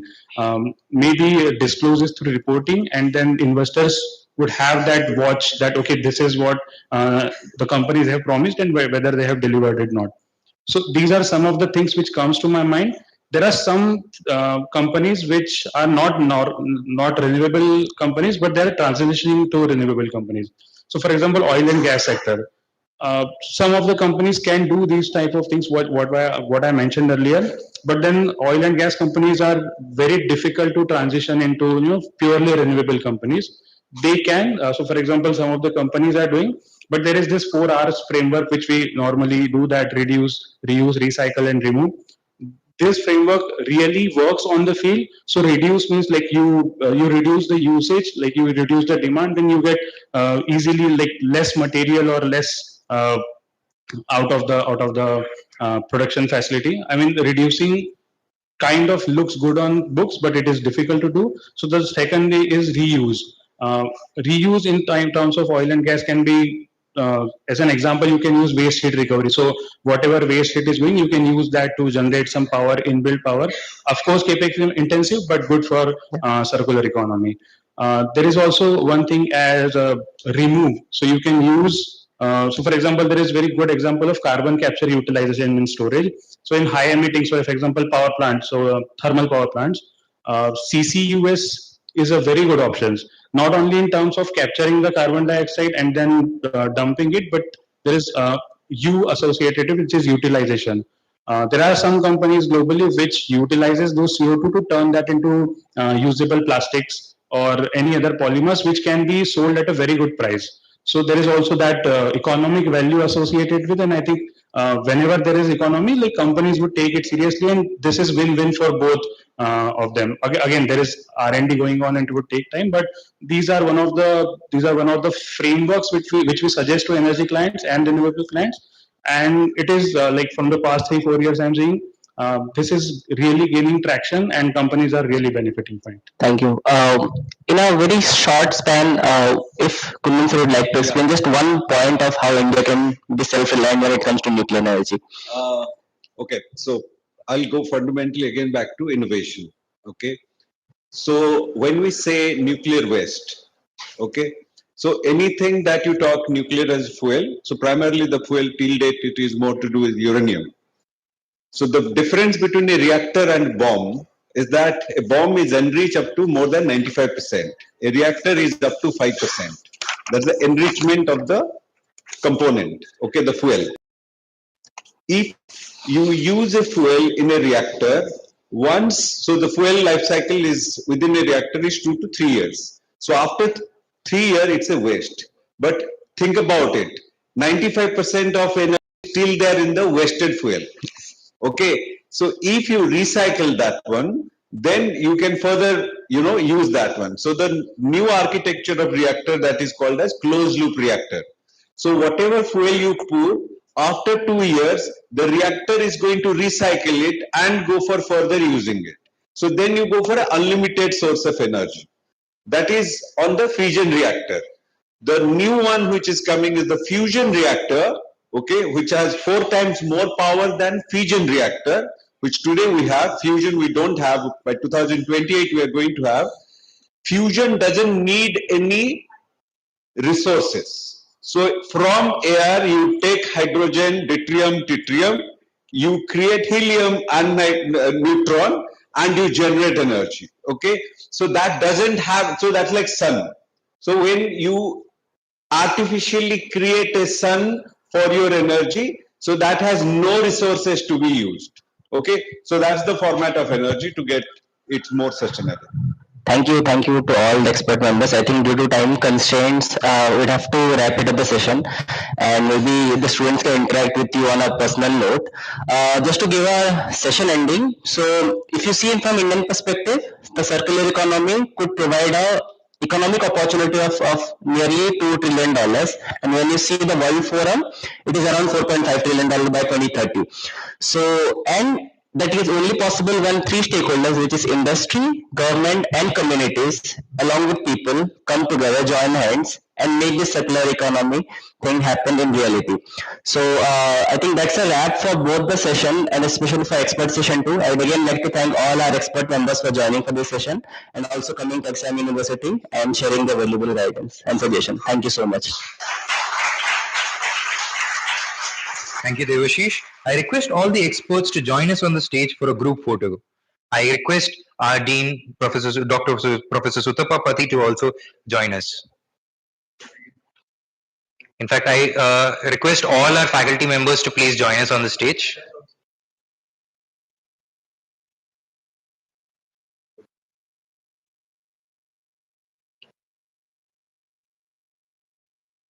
I also request Mr. Devashish Paikre to be part of the photo.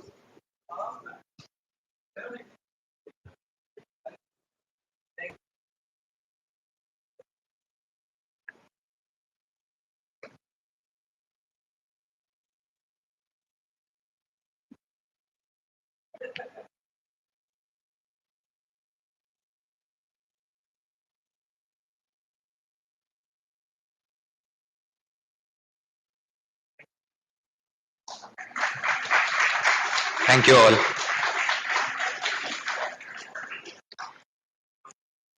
Ladies and gentlemen, this brings us to the culmination of a truly enriching afternoon session at the 11th Annual Sustainability Summit. We extend our heartfelt gratitude to all our distinguished experts for their visionary perspectives and to Mr. Devashish Paikre for his exemplary moderation throughout both sessions. Lastly, I invite Ms. Yashna Pandey, our badge secretary, to conclude and deliver the vote of thanks.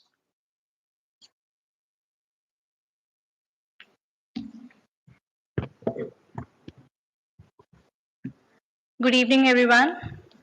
I, Yashna Pandey, Secretary, School of Sustainability, and I take this privilege to propose the vote of thanks to the annual Sustainability Summit themed Circular Synergies, Redefining Consumption and Production for Inclusive Prosperity. Aligned with SDG 12, which emphasizes responsible consumption and production for shared and sustainable growth. Over the past 2 days, the annual Sustainability Summit has been a space for ideas, dialogue, and action. We begin with the launch of Paritran, followed by insightful keynote sessions, and that set the tone for critical reflection and a cultural evening that reminded us of a human spirit in the heart of sustainability. Concluding with a SAB dinner.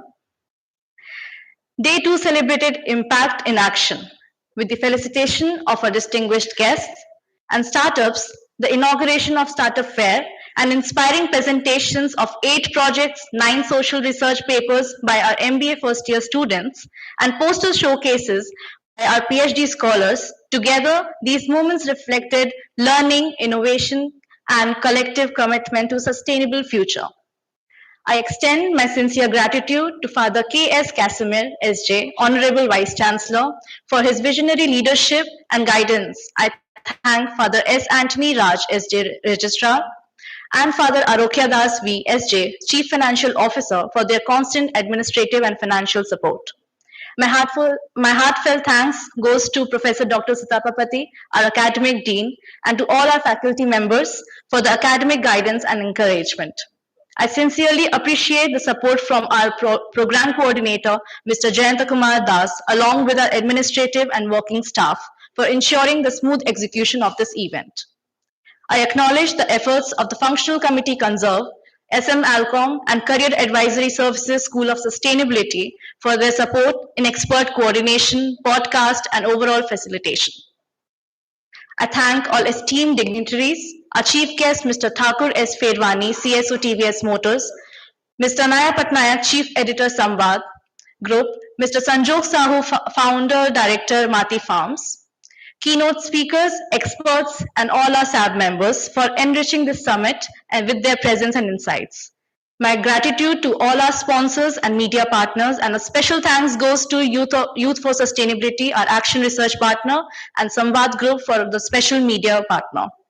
I also thank our student representatives, UG Secretary Shivam, Resident Secretary Anshuman Mishra, cultural representatives Devesh Tiwari and Shailaja Pandey, class representative Mehuli Das and Alan Matthew, along with all the students involved in different verticals for the smooth execution of this event. Finally, I thank the postgraduate and the undergraduate students of the School of Sustainability and Illuminatics for the media coverage. Thank you, all of you, for making this summit a success. Now, I am pleased to unveil the theme for the 12th Annual Sustainability Summit 2027.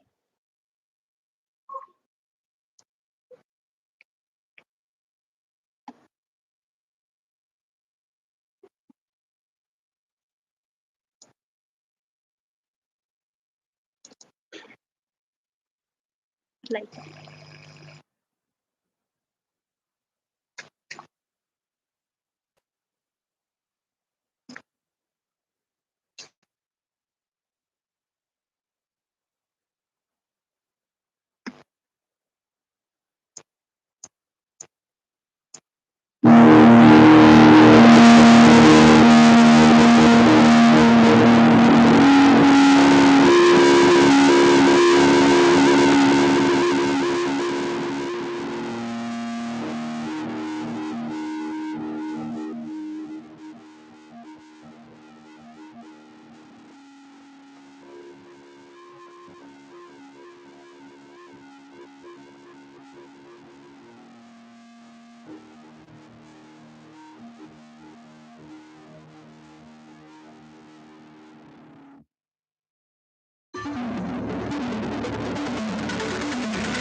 Thank you, everyone. Have a great evening.